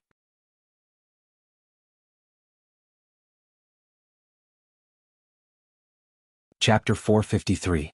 I'm not interested in what you're going to do as long as you get me out of here. However, the Dragon Palace I mentioned is indeed a good place to go. It's empty, so you can easily get the dark stones of heaven and earth. The five-clawed golden dragon said. Tang Jing nodded his head and asked for the detailed address, memorizing it in his heart. I have one more thing to ask you. Do you know if there are dark stones of heaven and earth buried in the Imperial City? Here too? The five-clawed golden dragon's eyes widened. That's right. When they were building this Imperial City, every time the palace was about to be completed, they would fail. Then they would find heaven and earth mystic stones from somewhere and bury them underground, allowing the palace to be built smoothly. Tang Jing repeated the information that Qi Shaoan had found. Hearing this, the five-clawed golden dragon's eyes flashed with a terrifying light and murderously said, "So that's how it is. When they wanted to suppress me with that array, I was able to resist at first. Later, I felt that the array's power suddenly increased. I never thought that it was the dark stones of heaven and earth. What a cunning human. The dark stones of heaven and earth can greatly increase the power of the array. No wonder I was suppressed alive for so many years. Then do you know how to find the dark stones of heaven and earth? The array I." The five-clawed golden dragon said without hesitation, "The dark stones of heaven and earth can only increase the power of the array when placed in the array I." "Oh, where is the array I?" "In the stone room behind." The five-clawed golden dragon moved its huge body and revealed a stone door behind it. Tang Jing was shocked. He did not expect that there was a stone room behind it. He could not help but stare at the closed stone door. "Enter this door and you can see if the dark stones of heaven and earth you're looking for are inside," the five-clawed golden dragon said. Tang Jing could not wait to rush over. He stared at the stone door and asked, "Since you know the array I, why didn't you open it before?" "There is a restriction on this stone door. Only humans can open it. If I touch it, I will definitely trigger the restriction," the five-clawed golden dragon said helplessly. Tang Jing suddenly realized that the eccentric person who built the imperial city must have added a restriction on the door to prevent the five-clawed golden dragon from breaking the formation by itself. However, even with the huge body of the five-clawed golden dragon, it was unable to squeeze into this small stone room. That person was worrying too much. "Of course you have to push a door. Do you need me to teach you that?" Tang Jing was greatly embarrassed. He quickly placed both of his hands on the stone door. Ripples appeared on the stone door. This stone door was incomparably heavy. He took a deep breath and circulated his true qi. Ka. The stone door slowly opened. It was pitch black inside. Tang Jing looked around and said, "Why is there nothing here? Why don't you go in and take a look?" the five-clawed golden dragon said. Tang Jing hesitated for a moment, then lifted his foot and walked in. Bang! The stone door quickly closed with a loud muffled sound, which gave Tang Jing a fright. He quickly calmed himself down and was on full alert. Boom! A green lamp lit up. The faint light finally allowed Tang Jing to see the scene in the stone room. Immediately he could not help but exclaim, "Ah!" The sound echoed in the stone room. It was frightening. At this moment Tang Jing was both shocked and frightened. This was because he clearly saw that in the middle of the stone room, there was a praying mat. And on the praying mat sat a person. Yes, there was another person in this stone room. That was why Tang Jing had such a big reaction when he stepped on it. Tang Jing stared at this person dumbfoundedly. His hair and beard were snow white. He looked like a celestial being in a painting. His hands were tightly closed as he sat cross-legged on the praying mat. It was as if he was unconscious. Tang Jing was bewildered. He did not know whether the other person was dead or alive, so he asked cautiously, "Who are you?" He asked 3 times in a row, but the other person did not respond. Tang Jing was puzzled. Could it be that this person was already dead but his body had not decomposed? Tang Jing could not be completely baffled by a guy who could not move. So he took a deep breath and walked straight over. He leaned in front of the other person and reached out to check his breathing. Suddenly the closed eyes suddenly opened. It was as if a breathtaking gaze shot out. Tang Jing subconsciously took 3 steps back before he could stabilize his body. He cried out involuntarily, "You're still alive." The five-clawed golden dragon had been imprisoned here for hundreds of years. If this person was still alive, then he must have lived without water for hundreds of years. This was too incredible. The old man's eyes were like lightning. He stared at Tang Jing and asked in an unfriendly tone, "Who are you? Why are you here?" "Junior Tang Jing." "May I ask who Senior is?" Tang Jing asked cautiously. "Ignorant Junior, you trespassed here. Do you want to let the five-clawed golden dragon go?" the old man asked fiercely. "No." Tang Jing flatly denied. "Do you know that if the five-clawed golden dragon escapes, then the emperor can no longer continue to absorb the dragon chi? This is destroying the imperial dragon vein. Can you afford to take the blame?" the old man asked arrogantly. "Emperor, dragon vein?" Tang Jing's eyelids twitched. Did this old man stay underground for too long? He did not know the changes on the surface and thought that there was an emperor and dragon vein. "Quickly leave or you will be in danger. Then don't blame me for not reminding you,"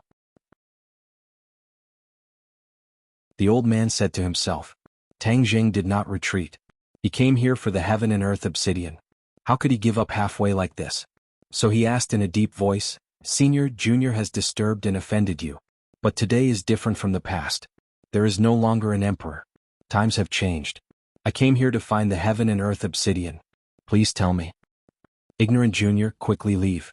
Do you really want to die here? The old man's tone became more and more fierce, making it difficult to breathe. Tang Jing secretly operated his true qi and said calmly, Senior, please don't blame me. If Senior knows anything about the heaven and earth obsidian, please tell me. Then I will leave this place immediately. The old man turned a deaf ear and continued to berate with a murderous aura, Quickly leave, quickly leave. Tang Jing's eyes revealed a strange look. This old man kept repeating and forcing him to leave, but ignored his question. This was not good. He could not return empty-handed. Tang Jing was also skilled and bold. Instead of retreating, he took large strides towards the old man. His heart was beating like a drum. This old man was too mysterious. Tang Jing could not figure out his strength. The old man remained as still as a pine tree, but his voice was powerful and resonant as he said, Quickly retreat. Senior, don't you feel tired talking like this? You're like a repeater. Tang Jing joked, but the old man still repeated the same words. When Tang Jing carefully walked in front of the old man still did not move. His mouth kept repeating the same words. Tang Jing's heart trembled. He suddenly had an illusion that this old man was not a living person, but a machine like a repeater. Senior, if you don't say anything, then I can only offend you. Seeing that the old man was just shooting his mouth off, Tang Jing slightly relaxed his vigilance. He reached out to grab the old man's shoulder. Tang Jing was completely focused, afraid that the old man would counterattack. However, when his hand landed on the old man's shoulder, the old man still did not react. However, Tang Jing's reaction was very big. Because he grabbed empty air, the shoulder turned into specks of light.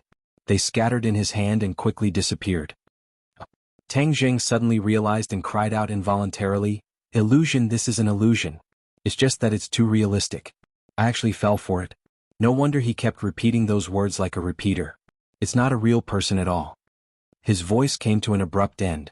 The old man's entire body turned into specks of light and dissipated in the air. It was like thousands of fireflies flying out of the stone room. It was incomparably gorgeous. Tang Jing did not know whether to laugh or cry. The old man had really put in a lot of effort to use such an illusion to trick him. If he had not persevered, he would have really been scared away. However, from this illusion, it could be seen how powerful this old man was. An illusion could last for hundreds of years like a real person. This kind of skill was too rare. No wonder a divine creature like the five-clawed golden dragon was imprisoned here. This old man's cultivation was ridiculously high. Tang Jing could not help but sigh. The specks of light completely dissipated, and the lamp also went out with a whoosh. However, the stone room did not turn pitch black. Instead, a bit of gentle white light spread out from the bottom of his feet. Not long later, the stone room was enveloped in white light. This white light was not dazzling at all. It was extremely gentle and seemed familiar. Tang Jing blurted out, Heaven and Earth Shen Stone. Yes, this was the light emitted by the Heaven and Earth Shen Stone. It was exactly the same as what he had seen in the Witch Clan's plaza. Tang Jing immediately followed the source of the light and found that it came from underground. The ground was made of stone slabs, and the light came from the gaps between the stone slabs, illuminating this small space. The Heaven and Earth Shen Stone is underground. Tang Jing was overjoyed. Judging from the light, there should be a lot of Heaven and Earth Shen Stone. Haha, my luck is really good this time. It's all thanks to Professor Chi's reminder. Tang Jing was overjoyed. He had an idea and thought that since the Heaven and Earth Shen Stone was the core of the formation, it must be related to the survival of the formation. If he took out these Heaven and Earth Shen Stones, the power of the formation would decrease sharply. Then wouldn't the five-clawed golden dragon be able to break out of the prison? He had promised to save the five-clawed golden dragon, but according to the five-clawed golden dragon, he needed to reach the semi-god realm to do so. But now, a miracle seemed to have happened. Without the cultivation of the semi-god realm, he could help the five-clawed golden dragon break through the shackles. The key was to take out these Heaven and Earth Shen Stones. Tang Jing was extremely excited. After a long while, he calmed down and circulated his genuine qi. His power was instantly raised to the peak and he struck out with his palms. Boom, boom. The two palms hit the floor with a dull sound. In an instant, the earth shook and the mountains shook. Tang Jing's body hit the wall with a whoosh. The stone room also shook violently as if there was an earthquake.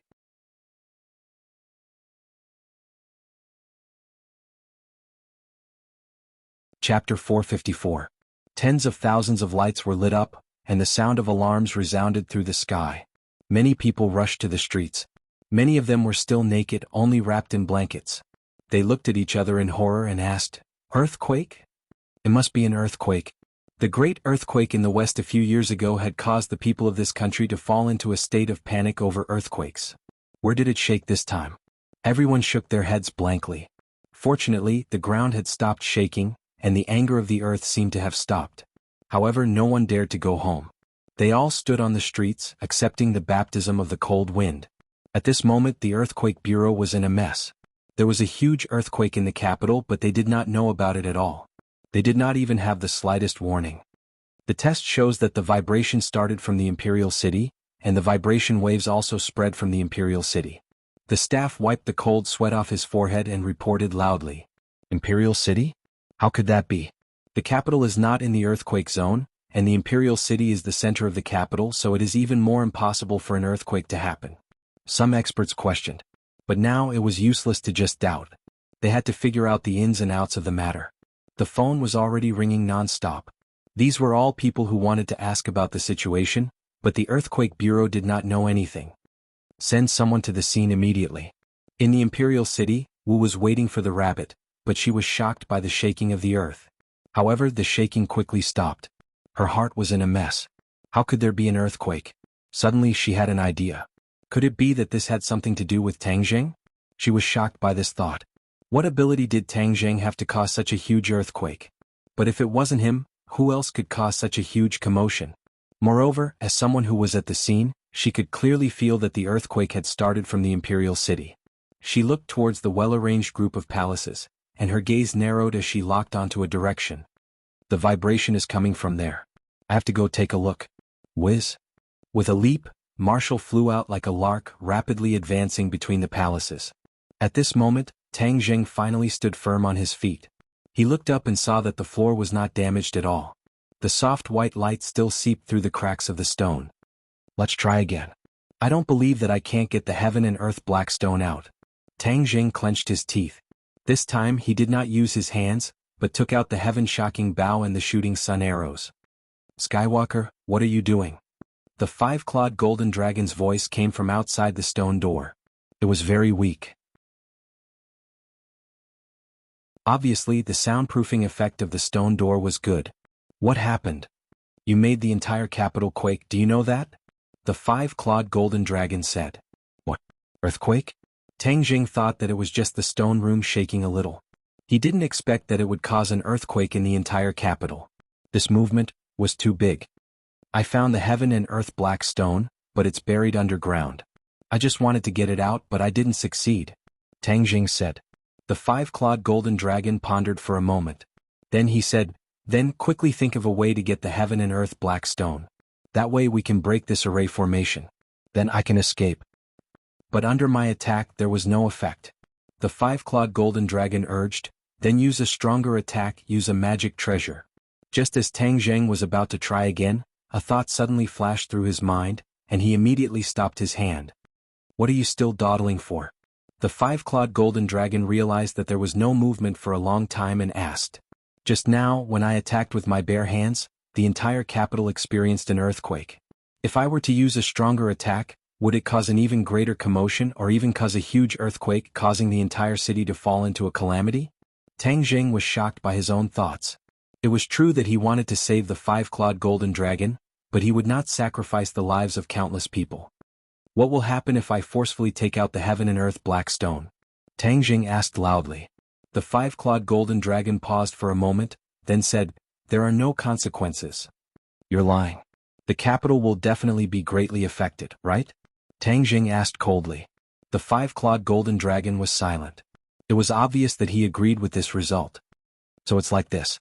Fortunately, I thought a little more, otherwise it would cause a disaster, then I would regret it to death," Tang Jing said with lingering fear. "Skywalker, saving me is a top priority. You can't miss this great opportunity. There are thousands of people in this world, sacrificing a few is inevitable," the five-clawed golden dragon advised. Tang Jing sneered, pushed open the stone door and walked out. Looking at the five-clawed golden dragon he said, "You are really ruthless." Using the lives of so many people in exchange for your freedom? The five-clawed golden dragon angrily said, "Why didn't you do anything? I can't save you but sacrificing the lives of countless people." Tang Jing said coldly, "If you give up this opportunity, then I will be trapped here for countless days. Then you will continue to be trapped here." Tang Jing was not afraid. The five-clawed golden dragon roared. A gust of wind blew as it rushed towards Tang Jing. Its huge dragon mouth seemed like it wanted to swallow Tang Jing. Tang Jing, however, did not move an inch as he stared straight at it. Squeak! Xiao Bai jumped in front of Tang Jing and bared its teeth at the five-clawed golden dragon, stopping it from moving. The huge dragon head stopped in front of Tang Jing. Staring at each other, the five-clawed golden dragon asked, "Are you really not afraid of me? Because I am afraid of you, I have to sacrifice the lives of countless people? Although I am not a saint, I can't be so cold-blooded and merciless." Tang Jing was not moved. The five-clawed golden dragon breathed out. It was obvious that it was extremely angry. "I am very suspicious as to why that person imprisoned you here. I think it is not as simple as just letting the Emperor absorb your dragon chi to strengthen the dragon vein." Tang Jing asked. A trace of panic flashed through the five-clawed golden dragon's huge eyes. It said, "What other reason could there be other than that? This is the shamelessness of humans, so it doesn't matter how many people die, I am very happy." Tang Jing sneered, "I am also a human." "You are a Skywalker, you are no longer a human." The five-clawed golden dragon retorted. Tang Jing shook his head.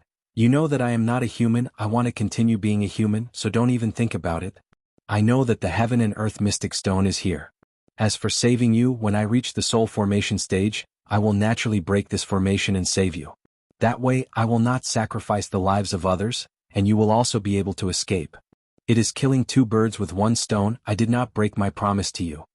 The five-clawed golden dragon took a deep breath. It was as if all the air in the hall was sucked into its stomach. It stared closely at Tang Jing and said, "You are ruthless." Tang Jing's mouth hooked up into a smile. He believed that the five-clawed golden dragon would make the right decision. It had waited for hundreds of years and finally had this opportunity. It certainly would not kill Tang Jing to vent its anger. It needed him. Just now, I saw an illusion inside. It was a white-haired old man with a transcendent aura. "Who was he?" Tang Jing asked. "It was that old man, he was the one who trapped me here." The five-clawed golden dragon's eyes widened as it flew into a rage. "I guessed it was him, but it was just an illusion. It has already disappeared. Humph, if he was not already dead, I would have eaten him alive." The five-clawed golden dragon said angrily. "Back then you weren't even his match. What are you talking about?" Tang Jing curled his lips and said disdainfully, ignoring the five-clawed golden dragon's anger, he said, "I caused such a big commotion, the capital will definitely be in an uproar. Someone will come here, I'll leave first." "Xiao Bai, are you leaving?" Xiao Bai shook his head. Tang Jing returned to the main hall. Just as he walked out of the palace, he saw a figure shooting towards him. His pupils constricted and his entire body trembled. However, when he saw the other party's appearance, he heaved a sigh of relief. "Why haven't you left yet?" Tang Jing asked in surprise. Marshall stared at him with a complicated expression and asked, "Were you the one who caused the earthquake just now?" Tang Jing declined to comment and said, "There will definitely be countless people rushing over here soon. Let's leave this place first." Seeing that he did not admit it, Marshall coldly snorted and said, "What's so strange about this place? Also, where did you go just now?" As she spoke, she raised her head to look at the palace behind him. However, at the beginning she had also investigated the palace, but she did not find anything. Marshall was full of suspicion, but Tang Jing had already rushed out of the imperial city. She had no choice but to follow. Not long after, the alarm came from afar and the police arrived. However, there were a few black shadows that were even faster than the authorities. So. The sound of something tearing through the air was like arrows piercing through the night sky. In an instant, they crossed the tall city walls and stood on top of the tall palace. Not long after, 3 people gathered on top of the palace. They were Yi Xuanji, Yan Qishan, and another white-haired old man. This white-haired old man was not an ordinary person.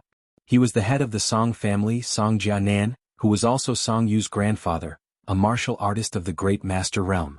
Yan Qishan looked deeply at Yi Xuanji and asked, "Yeah, family head, do you know what caused this earthquake?" Yi Xuanji's eyes were as serious as the night, and he said in a deep voice, "I sensed that the tremors were caused by this place, but now I don't feel anything at all. This is definitely not an earthquake. Someone caused it and it's in the Imperial City. What a big deal. Song Jianan laughed strangely. Brother Jianan, in your opinion, who in the capital can have such great ability? Yi Xuanji asked. Song Jianan looked towards Yan Qishan and said, as everyone knows in the capital, Yen Potion's cultivation is the highest, so if you ask who is most likely to do this, it can only be him. Seeing that the spearhead was pointed at his father, Yan Qishan immediately denied it.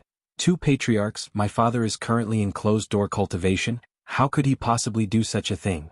Moreover, with my father's cultivation, he might not be able to do such a big commotion. Oh, if even your father is unable to do it, then who else could it be? Could it be that another expert has come to the capital? Song Jianan said meaningfully. He looked deeply at Yi Xuanji and said, isn't the Ye family related to cultivators? Could it be that some expert cultivator has come?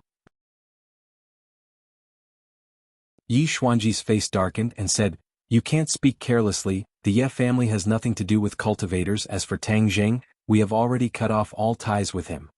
This is the good grandson-in-law you chose.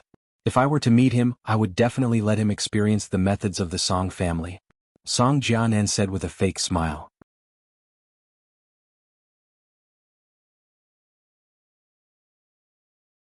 Chapter 455. Yi Xuanji used to have a good relationship with Song Jianan, but ever since the engagement, the relationship between the two families had fallen apart and they gradually drifted apart. Hearing Song Jianan's words, Yi Xuanji's face darkened and said, Tang Zheng is no longer related to the Ye family. How you deal with it, what does it have to do with the Ye family? You're quite clean. I just don't know if the martial sect will think so. Song Jianan said meaningfully. That's the truth. As for what the martial sect thinks, I can't control it.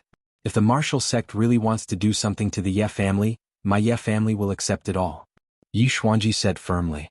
Song Jianan sneered but did not comment. When Yan Qishan saw this scene, his emotions fluctuated greatly, because the Yen family's attitude towards Tang Zheng was also divided into two factions. One of them was him, who believed that he should keep a respectful distance from Tang Zheng.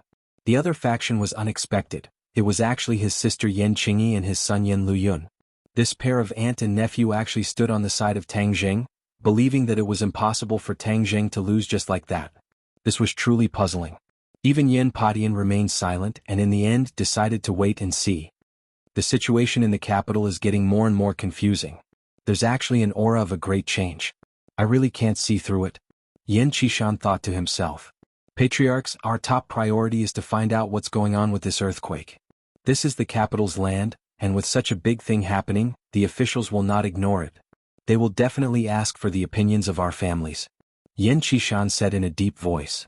What Qishan said is extremely true. This is the most important thing right now. As for discussing other unimportant people, it would be putting the cart before the horse. Yi Xuanji said with a cold smile. Of course, Song Jianan knew that Yi Xuanji was talking about him, and said indifferently, I don't think there's any difference between these two matters. With such a huge commotion, only cultivators are the biggest suspects, and the well-known cultivator in the capital is Tang Zheng. If we don't look for him, who else can we look for? If you don't go, my Song family will naturally appear. As soon as he finished speaking, Song Jianan was like a whirlwind, breaking through the air from the palace and disappearing into the night in the blink of an eye. Yi Xuanji retracted his gaze and asked, Qian, your father is in seclusion, is he about to break through again? Yan Qishan smiled faintly and said, nothing can be hidden from Patriarch Yi. My father has realized something and is indeed trying. He to the Yen to the clan, to the head of the few great clans, and the leader the Yen family to be even to the head to the position to the head to the head, the status as the head, the position as the head of the few great families' clans. He couldn't help but feel a little annoyed. It wasn't easy for him to break through to the first level of the supreme power realm, but he hadn't made any progress in the past 6 months, which made him quite annoyed. Tang Zheng, that brat's cultivation speed is like 1,000 miles a day, why don't I have it? He could not help but envy Tang Zheng. At this time, the police and the people from the Earthquake Bureau also arrived at the Imperial City. Yi Xuanji and Yan Qishan did not stay any longer and broke through the air, leaving behind the officials to carry out a large number of tests. However, in the end, it was to no avail as they did not find a single clue. Although they could confirm that the source of the earthquake was here, the instruments could not detect anything at all. How could they report this to the higher-ups? As for the person involved, Tang Jing did not care about how others reported this. He was already stunned by the scene along the way. The streets were filled with people with disheveled clothes, all of them panicking and looking as if they were ready to run for their lives at any time. Tang Jing felt a little guilty. These people were originally sleeping in their beds, but they were tossed awake in the middle of the night in this cold weather. This made him even more determined not to touch the heaven and earth magnetite. After all, it was not like it could run away. As for the heaven and earth magnetite in the Southern Sea Dragon Palace, he was not in a hurry to find it. The final exam was just around the corner. He could not possibly skip the exam in the first semester, or else his grandfather would definitely be sad. He must give his grandfather a satisfactory result. Moreover, Mu Hongyan's business plan was about to take off and required a large amount of money. He should be thinking about money now. And this problem could only fall on the life-continuing pill. What he needed was not a few million but hundreds of millions of funds. It was impossible to achieve without taking out some treasures. The life-continuing pill was undoubtedly a treasure. For those rich people, if it could increase their lifespan by 10 years, they would definitely agree to give up half of their family fortune. Since Tang Zheng had already exposed his identity as a cultivator, he did not mind taking out such a heaven-defying thing. Of course, the quantity could not be too much. After all, it was a rare commodity. He had to make those people fight over the life-continuing pill. Furthermore, they were willing to give the money to Tang Zheng as if they were begging their grandparents. This was the true meaning of standing and earning money. When they arrived outside of Lu Qingmei's neighborhood, Marshall could not help but ask, "Are you planning to keep silent? What exactly did you do to cause such a huge commotion?" Tang Jing stopped in his tracks, stared at her and said, "Everyone has their own secrets, why should I tell you?" This was already a disguised admission that he was the one who did it. Of course, even if he did not admit it, Marshall had already determined that he was the one who did it. "Do you know that you are playing with fire? With such a big commotion, do you think you can hide it from others?" Marshall asked angrily. "As long as you don't say it, no one else will know," Tang Jing said without thinking much of it. Even if I don't say it, others can guess that it's you. It's very difficult for a martial artist to cause such a big commotion. Only you mysterious cultivators can do it," Marshall said snappily. Tang Jing shrugged his shoulders. "What's the use of guessing that it's me? In any case, I won't admit it. What you're doing is a huge threat to the government and the country. They won't sit idly by," Marshall warned. Tang Jing smiled bitterly. He had just saved countless lives. According to the five-clawed golden dragon's nature, he would have directly broken through the formation. That would have been a huge loss of life. However, of course he would not explain this. He said indifferently, "If the government wants to find me, then go ahead. In any case, it's not the first time I've dealt with them. It's too late, so I won't invite you upstairs to sit." Tang Jing walked into the district with large strides. Marshall did not follow, but at the moment the district was very lively. When Tang Jing walked downstairs, he coincidentally met Lu Qingmei. She was wrapped in a bedsheet. Previously, she had a big battle with Tang Jing and then fell asleep without wearing any clothes. After the tremors began, she got up and wrapped herself in a bedsheet. Then she carried Nana and rushed downstairs. "Big brother." When Nana saw Tang Jing, she opened her arms and threw herself into Tang Jing's embrace. Tang Jing hugged Nana. The girl was not afraid at all. Instead, she excitedly waved her little fists and said, "Big brother, there was an earthquake just now." "It's not an earthquake. Let's go home." Tang Jing pinched her cheek and comforted her. Lu Qingmei cast a questioning gaze. Tang Jing signaled with his eyes that she did not need to worry and then went upstairs. When the others saw that someone was going upstairs, they also went upstairs one after another. Of course, there were also people who directly set up tents in the district. After comforting Nana to sleep, Lu Qingmei snuggled into Tang Jing's embrace and asked, "What happened?" Tang Jing recounted what happened in the imperial city. Lu Qingmei was shocked when she heard it. She patted her chest with lingering fear and said, "It's too scary." "Fortunately, you thought a little more. Otherwise, it would have caused a disaster tonight." "Yeah, so this five-clawed golden dragon is not that trustworthy. The dragon clan is too mysterious. We have to be careful." Tang Jing sighed. "You have so many problems now, but I can't help you. I feel too useless." Lu Qingmei's expression darkened as she said dejectedly. Tang Jing rolled his eyes and said with a mischievous smile, "Who said you can't help me?" As he said that, he stretched out his devil's claws and sneaked into the sheets. Lu Qingmei cried out in alarm. Her face blushed red. Not long after, the waves rolled around. In the morning, Tang Jing left the district alone. Due to the big commotion last night, Lu Qingmei's company informed her to take a day off to avoid another aftershock. Therefore, Nana stayed at home and let her take care of her. On the street, there were still many people discussing what happened last night. The television stations and radio stations on the street also took turns to broadcast the news. However, it was all the Earthquake Bureau that refuted the rumors, saying that it was not an earthquake this time. However, the people did not believe the words of the experts in the Earthquake Bureau these days. There were still many people who continued to stay outside. Tang Jing did not know whether to laugh or cry at this scene. He really wanted to shout that everything was over, but that would definitely make him look like a lunatic. It was near the end of the semester and the classes were already over. This semester, Tang Jing's number of classes was pitifully small. His grades in class were terrible. If he wanted to get good grades, he had to submit a perfect exam result. Moreover, he was the top scorer in the college entrance examination. If he did too badly, he would definitely become a laughing stock. What did Yenqing University lack the most? That was students with good grades, talents, and even top students. There was no lack of top students. Tang Jing used to be the top scorer in a province. If he wanted to stand out in this final exam, he would have to put in a lot of effort. Although he had a photographic memory, there was a lot of knowledge that had to be learned and used flexibly. Rote memorization might not be useful. In addition, although he was a freshman, many top students were already doing research in the laboratory. They had their own research topics and research directions. In this aspect, Tang Jing was lagging behind too much. This caused some criticism. His mentor was Qi Shaoan, a great figure. However, Tang Jing did not have a single thesis. This was a little embarrassing for his mentor. Some people secretly criticized Professor Qi for being blind to have picked such an embroidered pillow like Tang Jing. Although Tang Jing was in school, these words had reached his ears through the mouths of the members of the 502. Man strives for dignity and Buddha strives for an incense stick. Although he did not care about these false reputations, he did not care about any theses. After all, his mentor was Qi Shaoan. Moreover, Qi Shaoan treated him very well. He did not want to tarnish his mentor's reputation. Therefore, Tang Jing had to work hard. He did not want to be a top student. Instead, he wanted to be a top student. He carried a bag of professional course books to the library. He took a seat and reviewed the textbooks one by one. He read very quickly. It could be said that he read 10 lines at a glance. Like a scanner, he flipped through the books continuously. You're tuning in to the Han Li's Wuxia Chronicles YouTube channel. We're so grateful for your support, and don't forget to subscribe to join us on this incredible journey through captivating stories. Your generosity through donations truly makes a world of difference, as it's the primary source of revenue that allows me to expand and enhance this channel for you.